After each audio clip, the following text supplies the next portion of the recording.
So this is everything I used for the bases. I used Vallejo Environment Mud and Grass, European Mud. This is tea leaves, ground up, well, just used. Fine turf from Woodland Scenics. Pour on resin from Envirotech Light. You can get it from Hobby Lobby. Different size rocks for texture.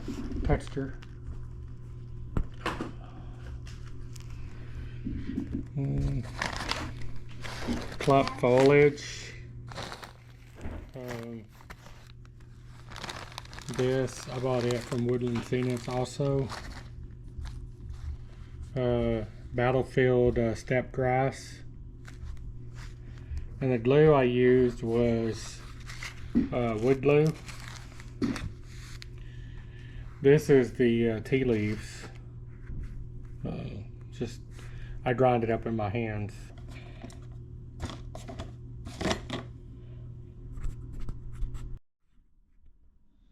So this is how the bases turned out.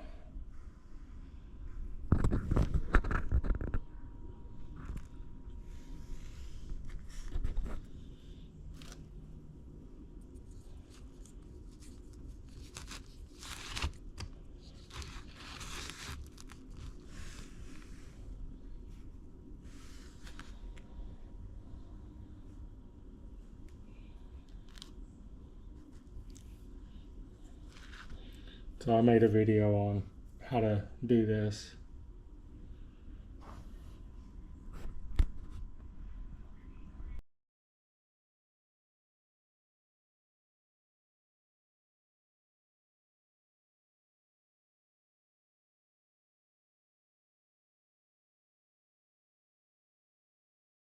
On lone mountain of sand, the final witch said, "Node of old powers of the Itsu of the south, I am but a messenger of those to come.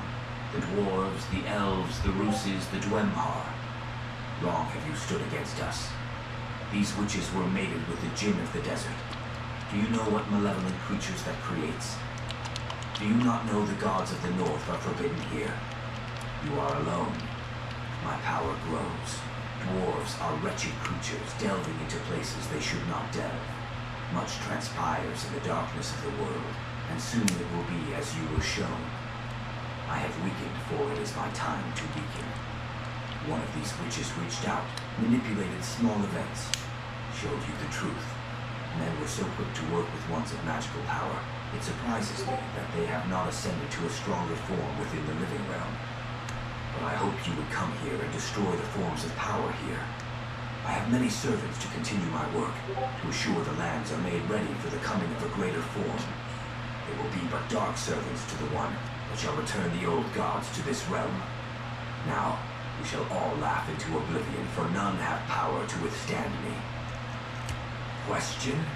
Stonehelm said, raising his axe at the remaining witch. "There is not time for questions, for none matters. I shall envelop—" "No, I have a wee question," Stonehelm shouted. "Those beasts, the ones that are horrible, I'd like a moment to say that sounds like a challenge." Turgon heard in his head what this voice meant by its words. This was a different voice than before. In a flash of red, great evil coming upon us, an unknown evil. We will take residence in the ruins and begin to restore the old forge. Meanwhile, our enemies will assume we no longer wish to fight. I will assist in purging these demons you speak of, and then I will return to the Riverlands and secure a future for my people." Garivia smiled, and a great light appeared around her, before the light itself floated up to the statue, blessing its divine presence into the old stone. The statue's eyes glowed bright yellow, and then softened. The gypsy opened her own eyes. "I know my path, and I seem to have gained 2 dwarves, a priest, and a young child," she said, kneeling at Silver's daughter. "You are something beyond. I have seen it. I am to teach you." What is your name? Selinra, she said. Then, Selinra, you will learn as you should. You will help those that were like you as long as your father allows. Selinra nodded. Of course, but I'll be watching. Make sure she's doing it right. He laughed at himself. Garivia nodded and smiled. That's great and all, Stonehelm said, but an occasion such as this calls for fine drink. The hammer song of Haradar may not stand fully with all of this, but I see it as the future of the dwarven people. I'll find a way to get us some drinks. I know of a friend in the mountains to the east. Has his own brewery. It'll be good. Of a dwarf king and a Theof priest had resulted in something much greater than a war with the race of men. They were to leave this holy place, but before they did so, they retrieved the body of Stonehelm's brother, and though it would have been impossible before, the Sand Goddess had returned to her temple. The three, now purged of the evil that had possessed them, opened the way that led to the outside sands. The serpents, though present as they emerged, vanished into the sands as a hot wind blew over the rocky gateway to the sanctum behind them. We cannot carry him, Stonehelm said, but there is no wood in which to burn him, nor do I want the scavengers to carry him off. Place him upon the ground, Selinra's daughter said, though Turgon and Stonehelm were not too sure why she had asked for them to do that. Garivia nodded. We should do as she says. She was in the presence of the goddess, and she has been awakened. As they laid Bonebreaker on the ground and stepped back, Stonehelm spoke. You are my brother, Hammersong of the Dwarven Empire, once steward of the eastern gate of Haradar. Your name in travel was Bonebreaker, but you were born as Rornakor, brother of Rornakor. You have no son of your own, but by the blessings of the gods, may your spirit continue on within our family when I have my own son. I, Rornakor, speak this aloud to any god that listens, and may the will of Disi, dwarf of old, and of Throka, mountain god of the high dwarves, hear my prayer. And may the goddess of sands hear such words too, Silver's daughter suddenly shouted. A blast of fire erupted around the body of Rornakor, and his body became ash in just a few moments. As the fire lessened, a sudden gust of wind blew away the ash, and with that passed Rornakor, dwarf of Haradar. Silva was clearly amazed. Wow, okay, that's interesting. Good thing you're training her, Garivia. This should be interesting. Never seen her do that. Turgon embraced Stoneham, whom he now knew as Rornakor. I shall call this place my home for now, but I will return to Haradar in time, Rornakor said. That shall be my home in honor of him. We did not come from the high families of the Empire, but I swear our family shall hold the highest honors of our kind. I swear it. Tears rolled down the Hammersong's face. So it will be, Turgon said as he embraced him again. Their road ahead was one of mystery and darkness. Turgon, Silva, Rornakor, Garivia, and Selinra stood looking out across the deserts together in silence. This new companionship would grow to something much more no matter what evil they faced. And Jut, and Gut, and Gut, and Gut, Lost Ancient. Book 2 of Fallen Dwarf. Written by J.T. Williams. Copyright 2022. Chapter 1. The Awakening Forge. It had been several days since the event that played out that sent Turgon, Silra, Selinra, and Rornakor on the path they were on now. And in hot air against the shadows of the old dwarven ruins, the two dwarves were hastily working to relight the old forge. As it was, Selinra had been spending most of her time with the Garivia, learning the ways of the goddess, and Silra recently procured a few new spellbooks from a passing merchant. But all of this was senseless to Turgon, who, while happy he had found several old dwarven axes and a small hammer, was still perturbed by the fact that no matter what he or Rornakor did, they could not light the great forge. But they had only just now gotten to this point. They had spent the first few days giving proper burials to their dwarven kin, cleaning and attempting to sort out this new home of theirs.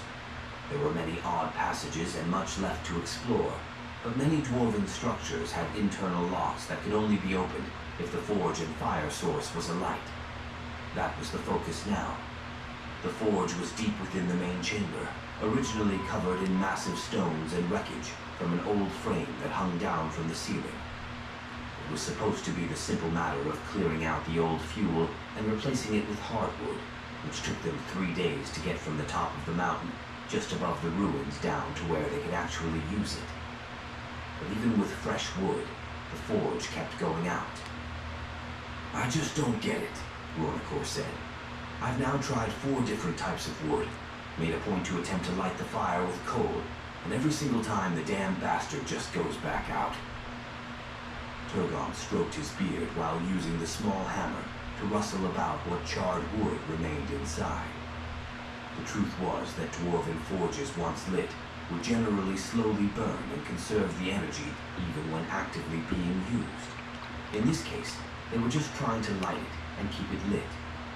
Turgon had already checked the airflow ducts. He even made a point to go to the very top of the forge itself to assure that the vents were clear. There was zero reason why anything should be giving them an issue. As the 2 dwarves decided to fall back to their tankards and barrels of ale, they spit into a bucket and just stared defeated. "Have you seriously not gotten this thing lit?" Silva asked. "We don't need your judgment, priest. We are dwarves. We know exactly what we need to do. We just decided to drink," Turgon said. Rornacor laughed to himself and slurped his beer. He had made contact with his brewer in the eastern mountains and had acquired several carts full. "Really?" Silva asked. He slammed the book he was holding shut and tucked it under his arm, taking out his pipe, a recent addiction for the priest. "You are a bad priest," Rornacor said. "What kind of priest lays with the whores every single night, drinks their fill, and smokes pipes?" Silva puffed his pipe, looking up from it at the hammer song and chuckling. "The best kind. You 2 dwarves are horrible at bullshitting me. You can't get this forge lit, and you don't want to admit it." "And what's it to you?" Rornacor asked. Silva approached the forge, kicking it twice with his foot. There was a resounding clang that went up the structure. I'm using Dust fell from golden. high above. The problem is, I really the like dwarves their are from the paint, north. but This they're is a more for southern forge. airbrush. Have either of you but read your own history? I like them because they Just go come on down here and transparent, expect everything to be the same. so you can do effects The 2 with them. dwarves said nothing. So I'm and doing instead these just 2. stared at him. That's what they look like. After a few moments, Turgon motioned his hand in front And of then him. for the pull, I'm using this. "Enlighten us with your illustrious wisdom, O And I'm priest thinning of them the out Holy with a little bit of God." water with Dawn I dish guess soap, technically it would be so goddess, they go into all the Silva said. cracks. But let me explain Then I'm to going you to what you do don't effects understand. over them. Like this is mud and The priest grass. went to the forge and pulled Mud out and several grass, charred pieces of wood and tossed them on the ground. You Crushed see, grass. the problem is you're trying to light wood or And then after I coal do like that, You're not I'm going going to to be able do to get the this forge iron lit in earth this way. This forge is actually made in the to very make far crushed south of the desert, earth a underneath their region that feet. once was connected to the old land of men, where men came And then from. pick out the details and then Talking add about the some land that was sunk rocks and beneath stuff to the oceans? base. Turgon asked. Just build up Very from good. there. I'm surprised a tunnel dweller could find such knowledge within their brain. That's just a base coat. Rornacor unsnapped the leather brace around his axe and tapped his hand on it as the priest just stared him up and down. "Oh, try it. Might make for an interesting time. These books up and drive me crazy. You ever seen something translated from Elvish like it was hammered by a dwarf?" Both Turgon and Rornacor looked at one another and then back to the priest. "Okay, I guess not. I'm really bad at jokes. Then perhaps you should stick to telling us about this forge that apparently us dwarves know nothing about, yet you, a lowly, horrible priest, seem to know something about. If you can just spit it out of that trappy mouth of yours," Rornacor said. The priest puffed on his pipe once again, tapping it on his leg and then pointing at Rornacor. "You grew up in Haradar. You know the forges there.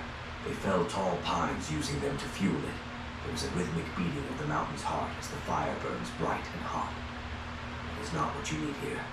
Being so far to the south, the deserts do not have the trees that you need. But there is a place that might have what you need.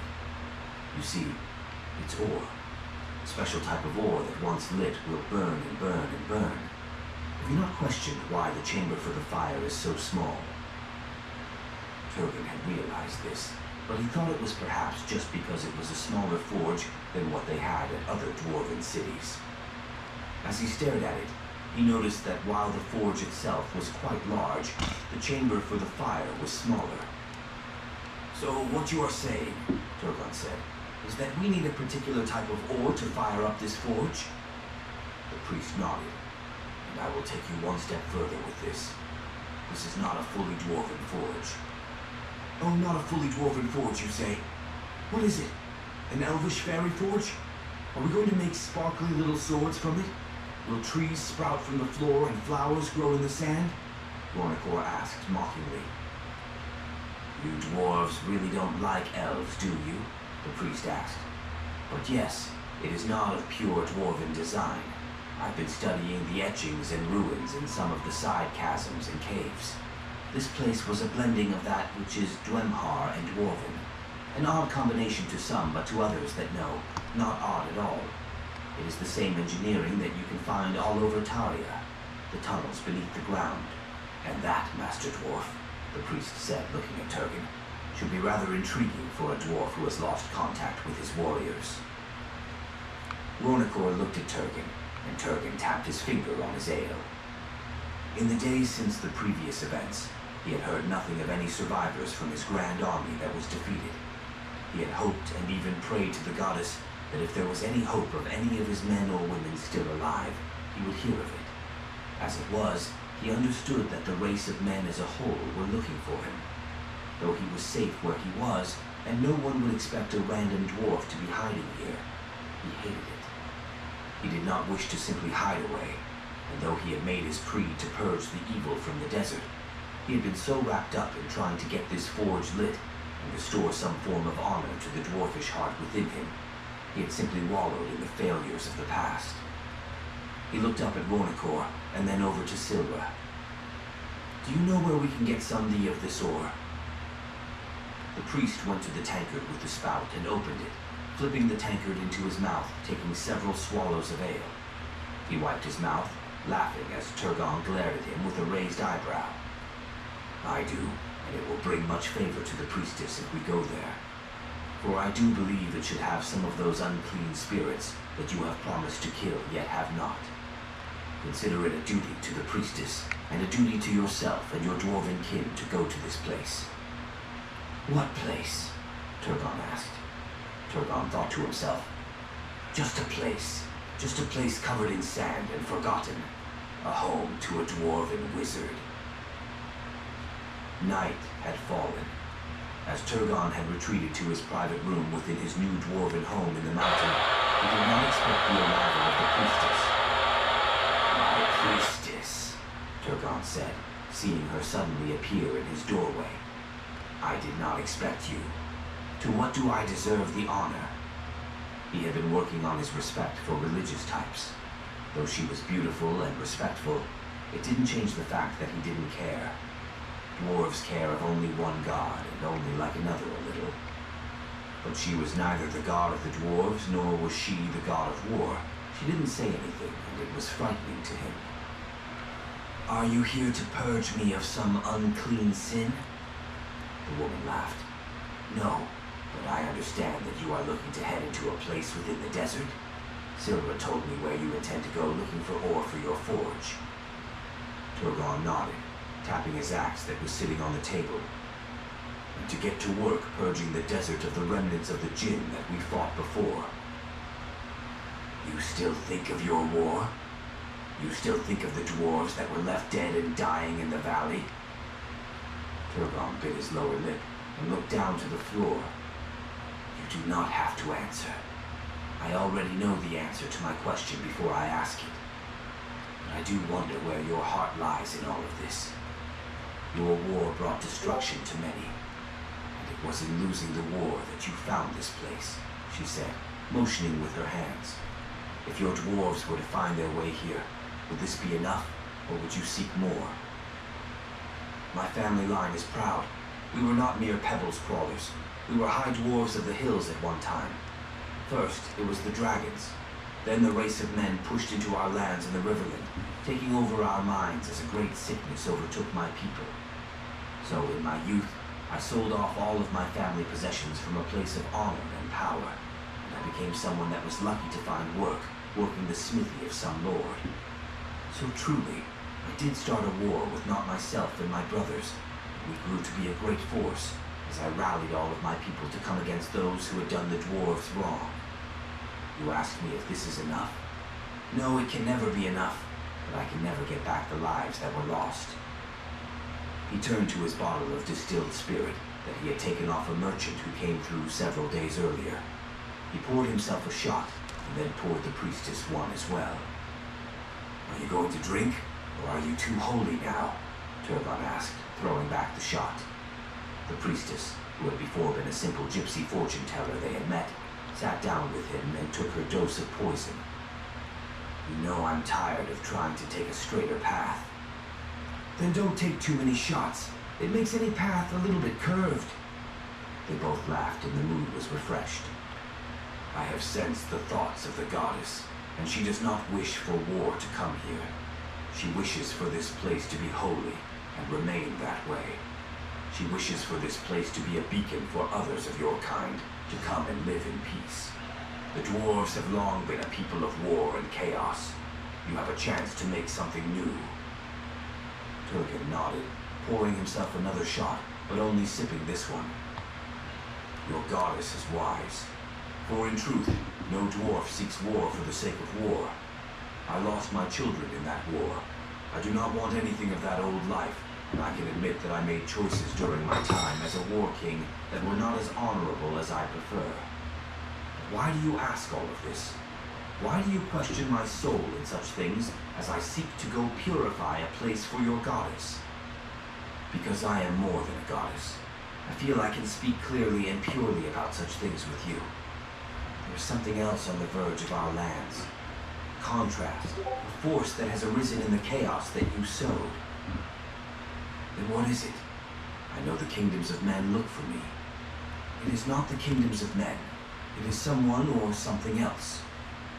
She looked around their surroundings. Silra told you this place was not truly built by your people, correct? Turgon nodded. He mentioned the Dwemhar. She nodded. And what do you know of the Dwemhar, Master Dwarf? I know they had dealings with dwarves all over Taria, then the time of the ancient kingdoms. I know at this particular point they're very rare. She nodded again. Yes, they are very rare. Some would say that there are less than a dozen that still live, but they are so rare and keep to themselves that I have no idea. This place had an observatory that was able to see deep into the night sky, where they could track the path of stars and celestial bodies moving high above our realms. Do you understand this, dwarf? I know of tracking the stars. When you are at sea, this is relatively important, especially for navigating some of the more northern reaches. Your forge that you attempt to light is much more than simply a forge for making swords and axes, or for smelting ore into all other matters of things dwarves make. This is a dwarven forge, but it is reinforced and realigned with what the Dwemhar called a stone forge. But stone would be the wrong word, for what it did was focus the power of the celestial bodies into a central focus. You've heard of enchanted materials, the ability to bless something with an energy or curse it. Of course, that is what this was. A stone star forge, something useful for many manners of items. Be they made in a holy light or a cursed black fire. You have gained a greater treasure here than you can possibly imagine. And as you have stoked the fire within it, you have awoken others that would seek it. Let them come. We will speak of who has the right of this place. No Dwemhar can usurp me from this place. But it is not so simple. I do not know for sure what it is that has awakened on the edges of these lands, but it is going to come here. It is not like what you fought before, or what you purged from the desert. It's something quite different. You must be on guard to such things and realize that as more dwarves eventually come to this place, even ones that are in service to you, that there will be a twisting of their minds. For with great righteousness and holiness, as would be this Stone Star Forge of the Dwemer, you stand upon the divergence of a road, and you control what direction the fate of all here goes. As Turgon was left alone that night, he lay down in his bed and thought of what he'd been told. He never heard of such as a Stone Star Forge of the Dwemer. In fact, he knew the Dwemer had many weapons and armors, but had no idea where they were made. Such things are never a concern of a dwarf. Furthermore, while the stars were important for sailing, most dwarves cared more for what was under the ground than above it. He wasn't sure what she was speaking of when it came to righteousness and evil and those that would come for this place. But for now, he had to get the damn thing lit.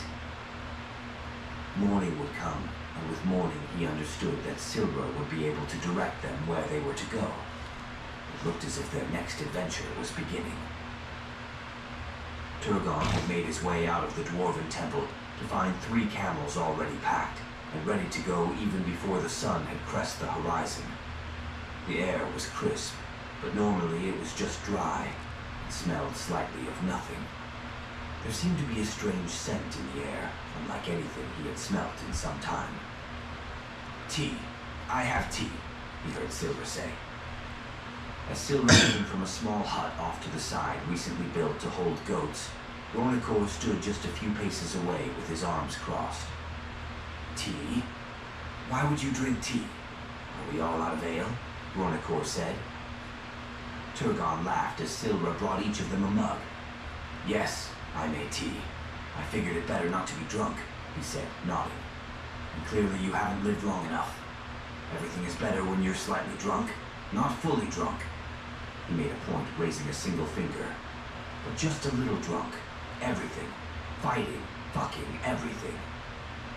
"Yes," Silra said. "Even a good man of the goddess like me can agree with such a statement. But I need you all of the right head when we go into this lovely, lovely ruin." Turgon noticed that there was no one else around. With only 3 camels packed, and only the 3 of them present, he assumed their little group was just going to be the 3 of them. "And where's that daughter of yours?" Rornikor asked. "She will be studying with our old gypsy friend. I had questioned why she wouldn't want to come, but she claims that it is more important for her to be here, and apparently dealing with something that is approaching." Silra seemed to be nodding towards Turgon, and asking for an explanation at the same time without saying too much. Turgon shook his head. "I'm not entirely sure what you're even referencing. The fact is, we have what we need to do. We need to get the forge going again." "And if we get the forge going again," Rornikor said, "is it true that you believe there is more hidden in these ruins than simple dwarf stone?" Rornikor asked. "That's what I said," Silra said. "One thing at a time, then," Turgon said. Turgon was still getting used to camels, as it were.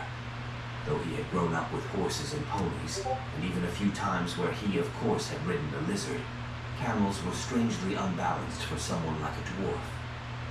Though these seemed to hold their weight well. He did like that a camel could sit down on the ground, so it wasn't as hard to get on as an actual horse. Soon, they had all 3 mounted, and were making their way away from their dwarven home. The sun was just cresting over the horizon, a red and orange mixture in the sky, casting purple clouds out far across the open desert. In the far distance, Turgon noticed the Elder Storm still brewing over the Great Bay in the far north. These were the deserts of Lost Sands. It was always a weary feeling to think of going to a place with such a foreboding name. It was Silra that was leading them. Turgon was in the middle, and Rornikor was bringing up the back. They were making their way due west, and it seemed that as Silra fumbled about with a map of sorts, he was making weird motions in the air with his hands while looking up towards the sun. All Turgon could see around them were rolling dunes as far as the eye could see. "So how do you even know about this place?" Rornikor asked. I have studied thousands of dwarven parchments and read much of our history, yet I do not even know of some random ruin out in the desert that you speak of. Just because you don't know of it doesn't mean it doesn't exist. I get that may be confusing for someone of your stature and intelligence to grasp that there might be something beyond yourself and your knowledge and dwarven knowledge, but I assure you that this place exists. Though it would not be on any dwarven map because it was not a proud dwarven civilization or otherwise capital city of a great region. It was a hideaway for those that were less inclined to be deferred by the dwarves. Rornacor clapped his hands together. Oh, you're going to tell me something about the dwarves I don't know, being that you're a little manly priest. I tell you, I know everything there is to know about dwarves. Silver nodded. I'm sure. But sea dwarves pride themselves in craftsmanship and melee weapons. But that of magic and spirituality has never been the strong suit of the dwarves. That is the specialty of guys like me, those who pray to the gods and goddesses, who embrace the ways of magic. That is not what a dwarf does. That is why this dwarven place would not be on any great map or painted upon the halls of stone in the great city of Haradar in the far north. No, this place would be ashamed of the great dwarves, and thus that is why it is hidden. Turgon only half believed anything Silver was saying at this point. He believed that the priest was no doubt right about the stone needed for the furnace, but all the backstory and convolution of truth regarding what this place was and why it was hidden was something that was only partially believable. He knew there were dwarves out in the deserts at one time. The very place they had been living in for the past week was a clear and evident sign of that. But to think that a place of great power was hidden out in the desert that no dwarf had spoken of, that was not very possible. Oh, I wonder where we will be going. Chapter 1. Between Sands. For Turgon, journeying across the desert was something he had not done too many times in his life. Spending so much time in central Talia and other places where mountains and forest were his most common thing to see. The open dune sea, as it were, the sun beaming down, feeling like it was literally roasting his skin. Even though the three of them were well covered in garbs, it just wasn't the most comforting of places. Though he missed the snow and the smell of the mountain breeze, he could not help but to notice the beauty, as uncomfortable as he was, of the rolling dunes that went out as far as he could see. The sky was blue, and the camels they rode upon smelled of not so pleasant things, worse than a horse, yet strangely sour. So, you're going to think I'm crazy, Silver said. I already think you're crazy, Rornacor joked. Turgon laughed. Well, you see, the problem with maps in the desert is they're not very good. I know we're supposed to go west, but the details of exactly where this place is located is kind of lacking. I tell you, priest, Rornacor said, you will find that your head is lacking a body if you get me out in the middle of a desert and can't get me back out. Or worse, get eaten by a sandworm. Now, I did not say a single thing about sandworms, Silver pointed out, but there's always a chance for such a beast. I know I've heard of such creatures out in the far western deserts. Oh, I'm sure you have, Rornacor said, and I'll bury my pretty axe in it. I will just need you to be a good boy and run and distract it. Between me and old Turgon here, we should have no issue. Turgon sighed. How about we just not run into a sandworm and we can all be happy? Well, the Hammer Song sighed. The deal is, I hear you can make a pretty good soup from their eyes. They only have 20 or 30 of them. But you plop them out with a small filleting knife and douse them in garlic and boil them for a good 3 to 4 days. 3 to 4 days? Silver asked. You gotta wait until the pupil comes out. It's like a little black rock, I hear. You just pop that out and put it into your mug and cover it up with a nice dwarfish liquor. Turgon knew that Rornacor was just leading Silver on, but Silver had no idea what was going on. It made the entire exchange even more humorous.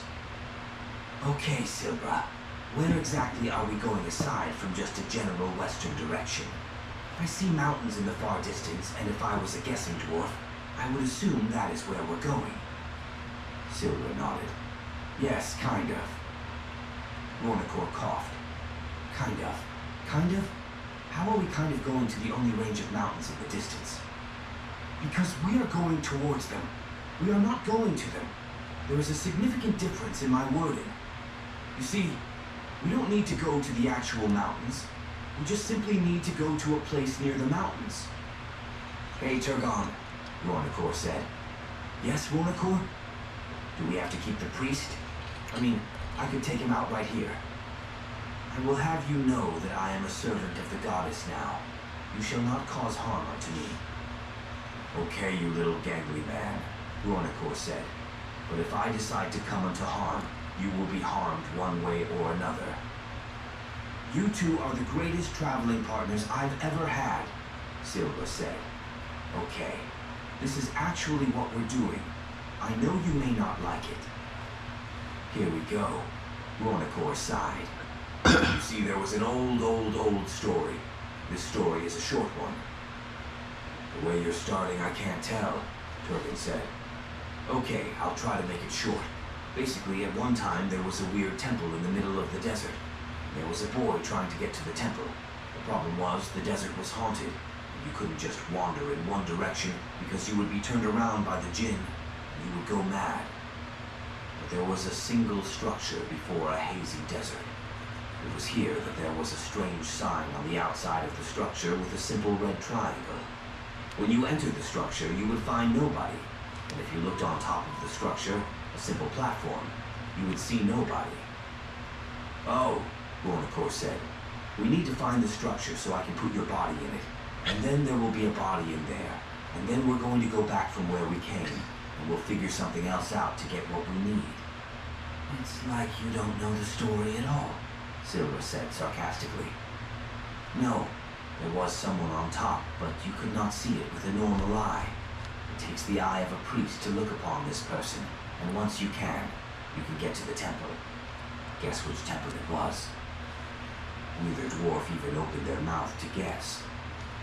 Silva continued to look forward and back at both of them, hoping that one of them might try to guess. They were not the guessing types and would not do so. That temple was actually a place of your dwarf god. What is his name? Throka? You're telling me that our god had a temple in the middle of the desert, not by mountains? Rornacor asked. By all the other gods' beautiful breasts, yes. See, you had to make that weird. You couldn't just say yes. You had to bring up the anatomy of gods and not even goddesses. No wonder you're a priest. Bad priest. Very bad priest. Turgon realized that aside from the mountains ahead, he did not see any other structures or other points that Silva could be talking about. He wasn't sure where they were going other than still west, and he still had to trust this priest to be telling the truth. Not that lying would help him at this point. So you're saying the god of the mountains and of forging had a place in the middle of the desert? Turgon asked. You do realize that no dwarf has lived away from mountains. That no dwarf would simply be in a place like this unless there were mountains. I do not think you understand how important mountains are to dwarves. From the very birth of our race, we have delved and forged and drank. You claim it's not in the mountains in front of us, yet you're telling me this is where we're going near. Please tell me where we are actually going. I don't think you'll believe me. Rornacor began to laugh a very low rumble to a very full, almost crazed level and volume of laughing. Turgon, we're just going to have to kill him. We'll just have to beg forgiveness from the goddess of the desert or whatever, but we're going to have to kill him. Who doesn't like a good space marine split in half?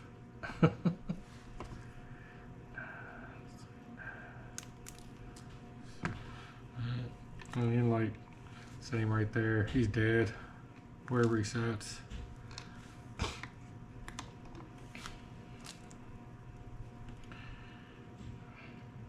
I think he's the size to steal. I don't know. That's wicked cool. Alright. I'll have to paint him up later. I gotta finish the base first. So there's how the first layer looks. That was just a base coat. This is supposed to be the acid pool. I gotta work on it some more. Hope you like it. I'm gonna add a lot more to it.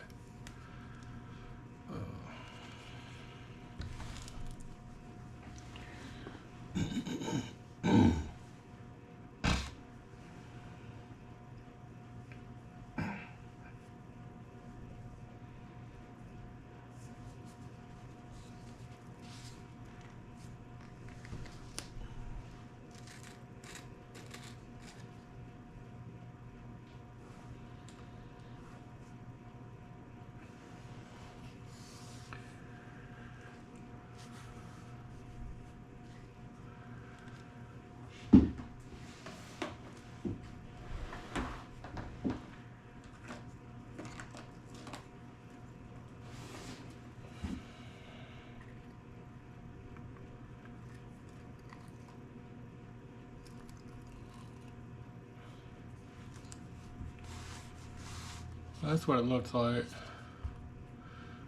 It's sticky. Feels like mud, like clay. It smells, I don't know. Like, it smells like soap. That's what it smells like, kind of like soap. I can't place it. It smells like some. Oh, I know what it smells like. The that gritty soap you use to clean your hands out in the garage. That might be what that grit is. That orange soap. That's what it smells like. Oh, I bet that's what that is. That gritty soap. I never thought about using that as a base. That's a pretty smart idea.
So that's how it looks. Oh, I gotta hit that brown right there. Missed a spot. I'll show you a dry one here in a second.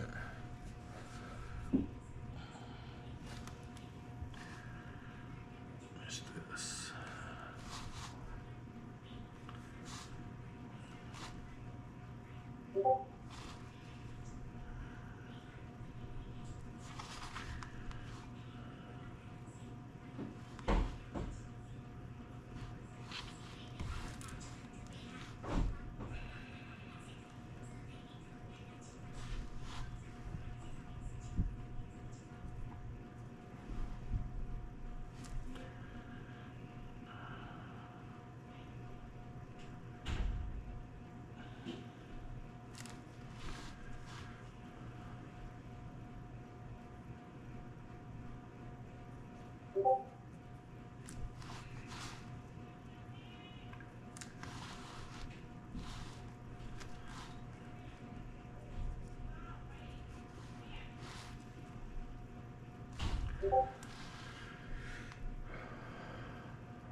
Okay. Well, let me hit this right here. Hi.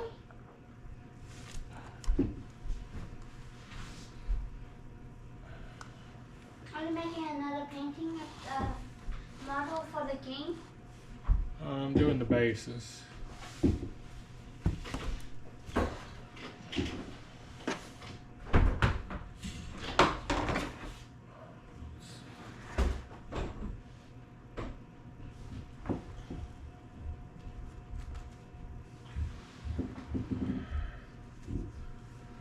That's what it looks like dry. And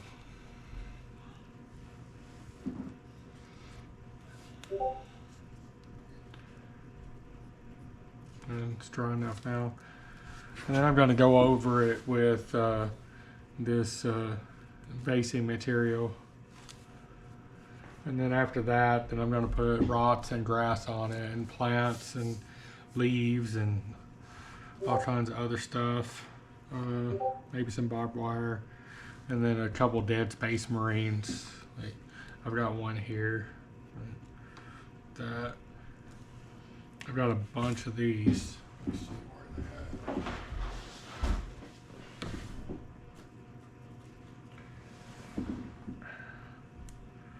There we go. Like here.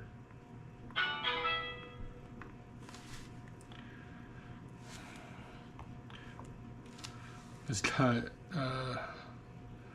I've got a painting, but I haven't really messed with them any. It's got stuff all over it. Let's see here. There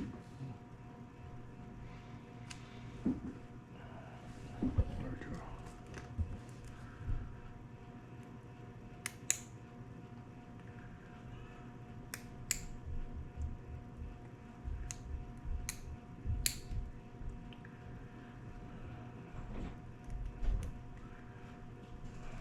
That's it.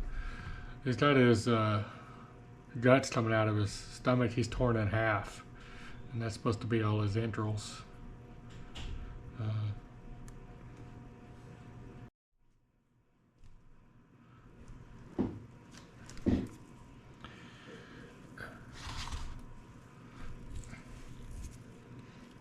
I got almost all the bases done. I'm putting the mud down, and then I'm going to put grass and rocks and plants down. Got different turf to put down.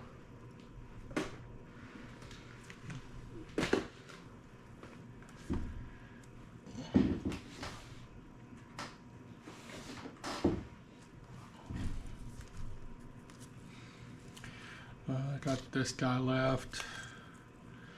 This one, he doesn't have a base. He doesn't need a base. He's so big that he doesn't have to have a base. I think I'm going to put him on here, but everything I looked at online said he doesn't need a base. So they said if he used a big round base that it can hamper his movement. Like if he tries to go between these buildings, if they were buildings, he couldn't because of the base size. But apparently he could like that. So I probably won't do a base. I saw somebody playing one of these guys, and they actually had him standing inside of a rhino, Space Marine, Ultramarine Rhino. So I might do that. I might break up a rhino and have him stuck in it like he just stepped on it. We'll have to see.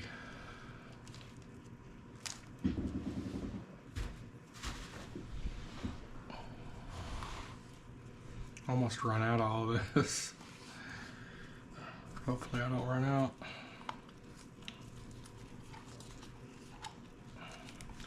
I don't like this, like the base. It's got these little bumps on it. It doesn't look realistic. So I'm covering all that up. I like the middle part, and I like the taint stopper. And I like these rocks I made, but they're kind of stuck into them, so I'm just making it like mud, like a mud hill or something. I got a vision, but I'm not sure. Just gonna work on it until I'm happy with it.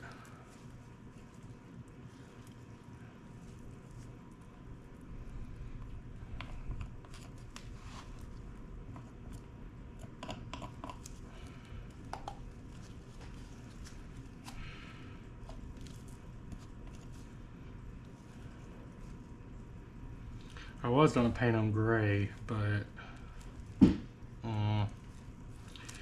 I decided to go with mud.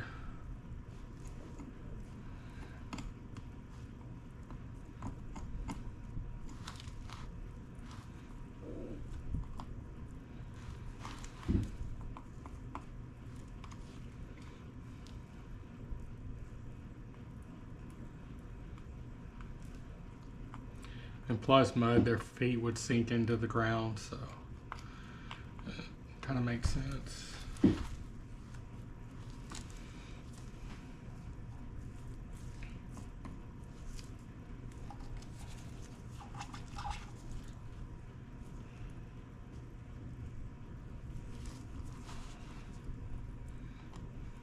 There's a lot of people that's like made them walking over trenches and stuff, and they'll have like the death guard, the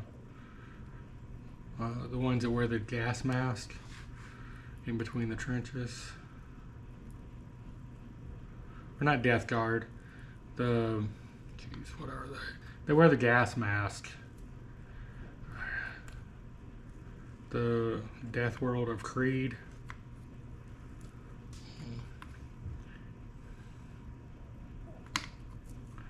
I read one of the books with them in it, Dead Man Walking.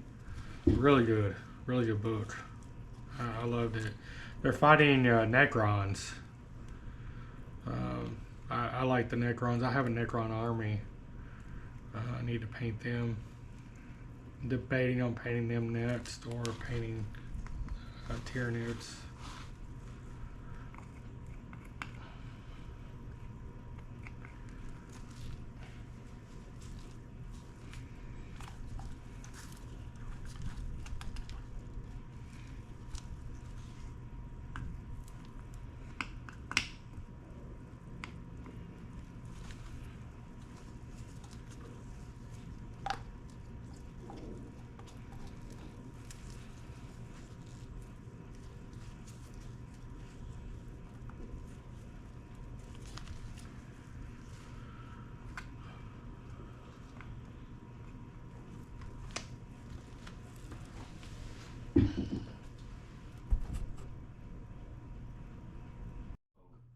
Eternal youth.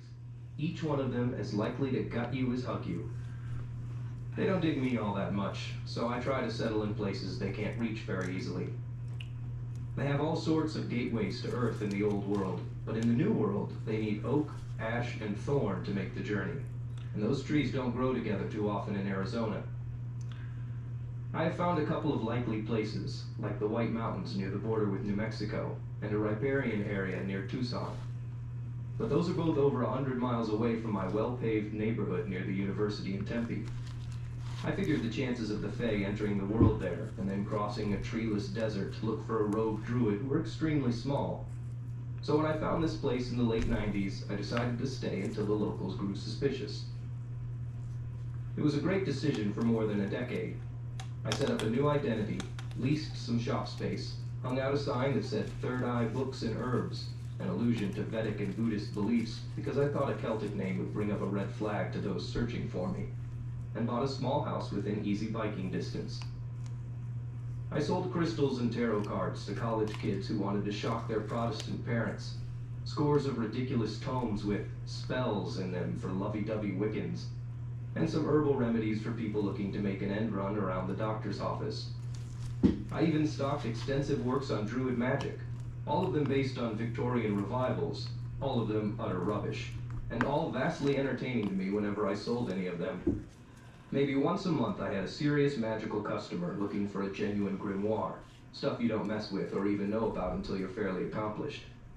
I did much more of my rare book business via the internet, another vast improvement of modern times. But when I set up my identity and my place of business, I did not realize how easy it would be for someone else to find me by doing a public records search on the internet. The idea that any of the old ones would even try it never occurred to me. I thought they'd try to scry me or use other methods of divination, but never the internet. So I was not as careful in choosing my name as I should have been. I should have called myself John Smith, or something utterly sad and plain like that. But my pride would not let me wear a Christian name. So I used O'Sullivan, the anglicized version of my real surname, and for everyday usage I employed the decidedly Greek name of Atticus. A supposedly 21-year-old O'Sullivan who owned an occult bookstore and sold extremely rare books he had no business knowing about was enough information for the Fae to find me, though. On a Friday, 3 weeks before sowing, they jumped me in front of my shop when I walked outside to take a lunch break. A sword swished below my knees without so much as a "have at thee," and the arm swinging it pulled its owner off balance when I jumped over it. I crunched a quick left elbow into his face as he tried to recover, and that was one fairy down, 4 to go. Thank the gods below for paranoia. I classified it as a survival skill rather than a neurotic condition. It was a keen knife's edge, sharpened for centuries against the grindstone of people who want to kill me. It was what made me wear an amulet of cold iron around my neck, and cloak my shop not only with iron bars, but also with magical wards designed to keep out the Fae and other undesirables. It was what made me train in unarmed combat and test my speed against vampires, and what had saved me countless times from thugs like these. Perhaps thug is too heavy a word for them. It connotes an abundance of muscle tissue and a profound want of intellect. These lads didn't look as if they had ever hit the gym or heard of anabolic steroids. They were lean, ropey types who had chosen to disguise themselves as cross-country runners, bare-chested and wearing nothing but maroon shorts and expensive running shoes. To any passerby, it would look as if they were trying to beat me up with brooms, but that was just a glamour they had cast on their weapons. The pointy parts were in the twigs, so if I was unable to see through their illusions, I would have been fatally surprised when the nice broom stabbed my vitals. Since I could see through fairy glamours, I noticed that 2 of my remaining 4 assailants carried spears, and one of them was circling around to my right. Underneath their human guises, they looked like the typical fairy. That is, no wings, scantily clad, and kind of man-pretty, like Orlando Bloom's Legolas. The sort of people you see in salon product advertisements. The ones with spears stabbed at me simultaneously from the sides, but I slapped the tips away with either wrist so that they thrust past me to the front and back. Then I lunged inside the guard of the one to the right and clotheslined him with a forearm to his throat. Tough to breathe through a crushed windpipe. 2 down now, but they were quick and deft, and their dark eyes held no gleam of mercy. I had left my back open to attack by lunging to the right, so I spun and raised my left forearm high to block the blow I knew was coming. Sure enough, there was a sword about to arc down into my skull, and I caught it on my arm at the top of the swing. It bit down to the bone, and that hurt a lot, but not nearly as much as it would have if I had let it fall. I grimaced at the pain and stepped forward to deliver a punishing, open-hand blow to the fairy's solar plexus, and he flew back into the wall of my shop, the wall ribbed with bars of iron. 3 down, and I smiled at the remaining 2, who were not so zealous as before to take a shot at me. 3 of their buddies had not only been physically beaten, but also magically poisoned by physical contact with me. My cold iron amulet was bound to my aura, and by now they could no doubt see it. I was some sort of iron druid, their worst nightmare made flesh. My first victim was already disintegrating into ash, and the other 2 were close to realizing that all we are is dust in the wind. I was wearing sandals, and I kicked them off and stepped back a bit toward the street, so that the fairies had a wall full of iron at their backs. Besides being a good idea strategically, it put me closer to a thin strip of landscaping between the street and the sidewalk, where I could draw power from the earth to close up my wound and kill the pain. Knitting the muscle tissue I could worry about later. My immediate concern was stopping the bleeding, because there were too many scary things an unfriendly magician could do with my blood. As I sank my feet into the grass and drew power from it for healing, I also sent out a call, sort of an instant message through the earth, to an iron elemental I knew, informing him that I had 2 fairies standing in front of me if he wanted a snack. He would answer quickly because the earth is bound to me as I am bound to it, but it might take him a few moments. To give him time, I asked my assailants a question. Out of curiosity, were you guys trying to capture me or kill me? The one to my left, hefting a short sword in his right hand, decided to snarl at me rather than answer. Tell us where the sword is. Which sword? The one in your hand? It's still in your hand, big guy. You know which sword. Fragara, the Answerer. Don't know what you're talking about. I shook my head. Who sent you guys? Are you sure you have the right fella? We're sure. Spear guy sneered. You have druidic tattoos and you can see through our glamour. But lots of magical folk can do that. And you don't have to be a druid to appreciate Celtic knotwork. Think about it, fellas. You've come to ask me about some sword, but clearly I don't have one or I would have whipped it out by now. All I'm asking you to consider is that maybe you've been sent here to get killed. Are you sure the motives of the person who sent you are entirely pure? Us? Get killed? Sword guy spluttered at me for being so ridiculous. When it's 5 against 1? It's 2 against 1 now, just in case you missed the part where I killed 3 of you. Maybe the person who sent you knew it would happen like that. Angus O would never do that to us. Spear guy exclaimed, and my suspicions were confirmed. I had a name now, and that name had been chasing me for 2 millennia. We're his own blood. Angus O tricked his own father out of his home. What does your kinship matter to the likes of him? Look, I've been here before, guys, and you haven't. The Celtic god of love loves nothing so much as himself. He'd never waste his time or risk his magnificent person on a scouting trip, so he sends a tiny little band of disposable offspring every time he thinks he's found me. If they ever come back, he knows it wasn't really me. See? Understanding began to dawn on their faces, and they crouched into defensive stances. But it was much too late for them, and they weren't looking in the right direction. The bars along the wall of my shop had melted silently apart behind them and morphed into jaws of sharp iron teeth. The giant black maw reached out for them and snapped closed, scissoring through the fairy's flesh as if it were cottage cheese. And then they were inhaled like jello, with time only for a startled, aborted scream. Their weapons clattered to the ground, all glamour gone, and then the iron mouth melted back into its wonted shape as a series of bars, after gracing me with a brief, satisfied grin. I got a message from the iron elemental before it faded away, in the short bursts of emotions and imagery that they use for language. Druid calls. Fairies await. Delicious. Gratitude. Chapter 2. I looked around to see who might have witnessed the fight, but there wasn't anyone close by. It was lunchtime. My shop is just south of University on Ash Avenue, and all the food places are north of University, up and down both Ash and Mill Avenues.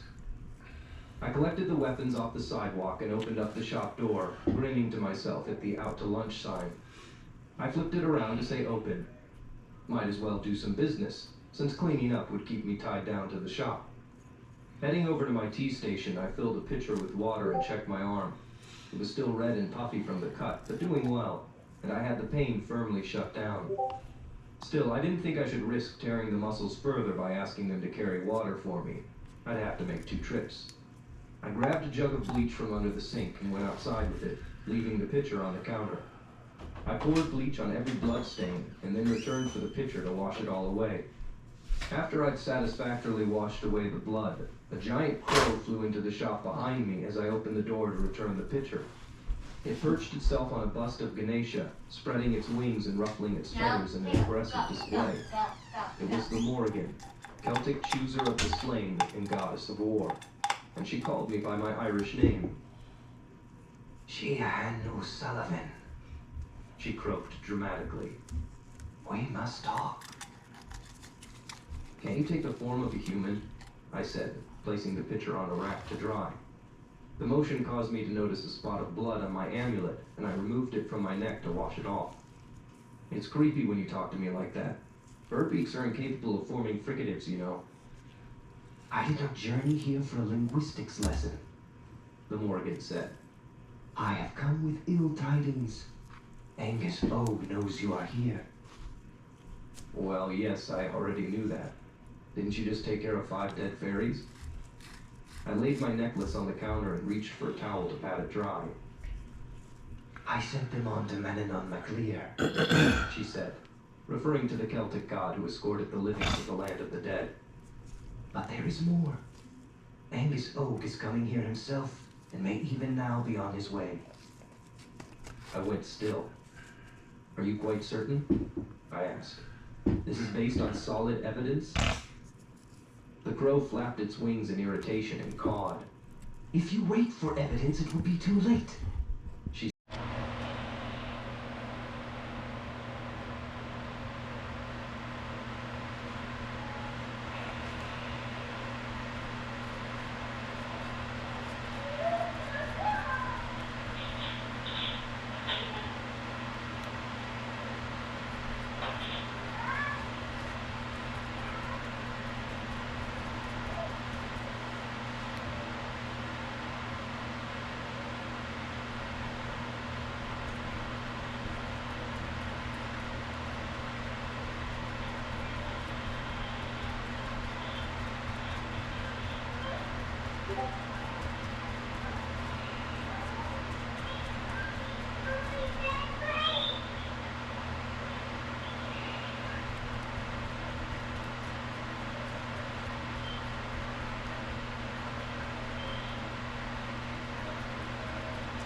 This is just tea leaves I've collected.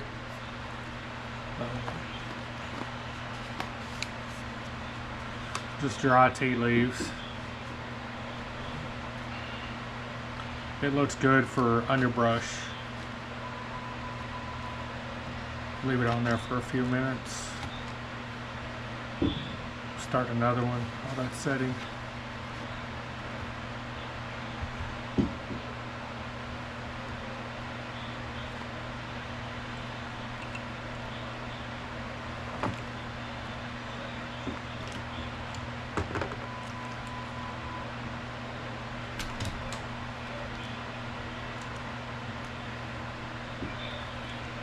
I'm gonna do a separate video on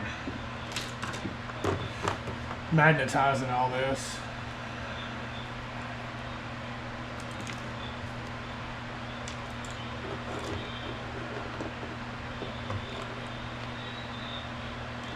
Painting it. I'll do a separate video on the war dogs as well. Have their own thing.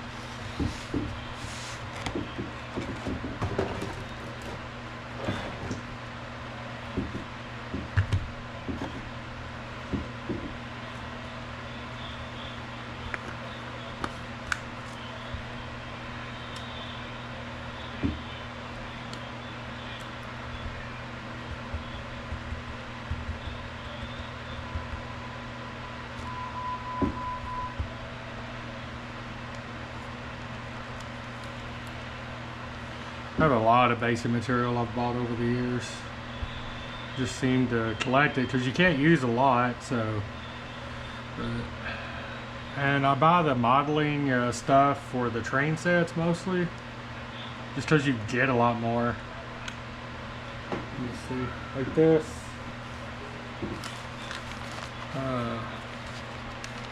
It's what is it? Where is it? Woodland Scenics. You can buy it where you buy the stuff for train modeling, and you just get tons more. Like this is, all of this is Woodland Scenics, and you get more than you'll ever use.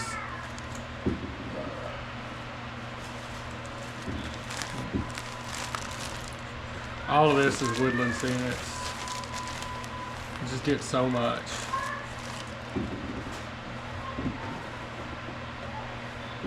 Compared to this little bit from Army Painter.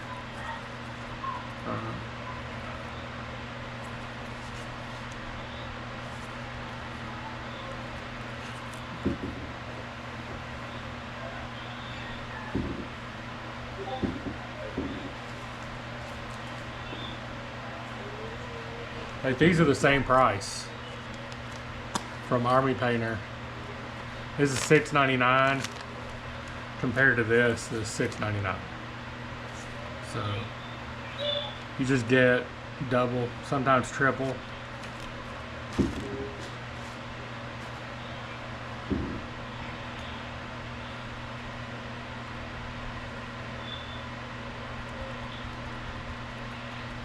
This is just wood glue that I'm painting on with a wet brush.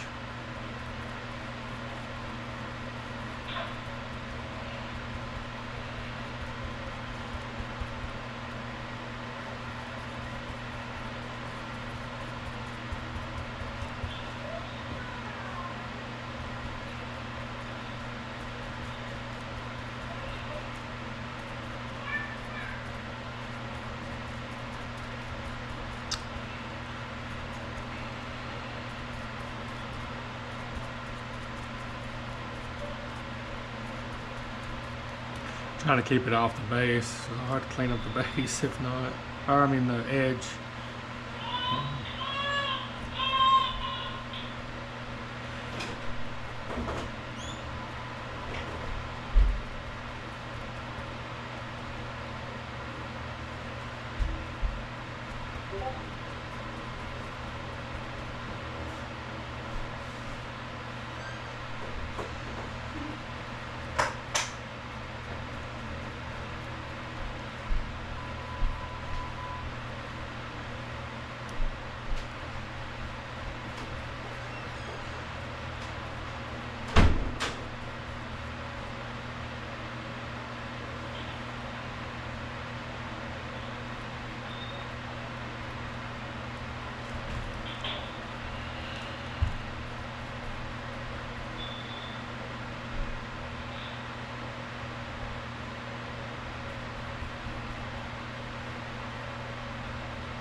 Together lately, but I think he meant you.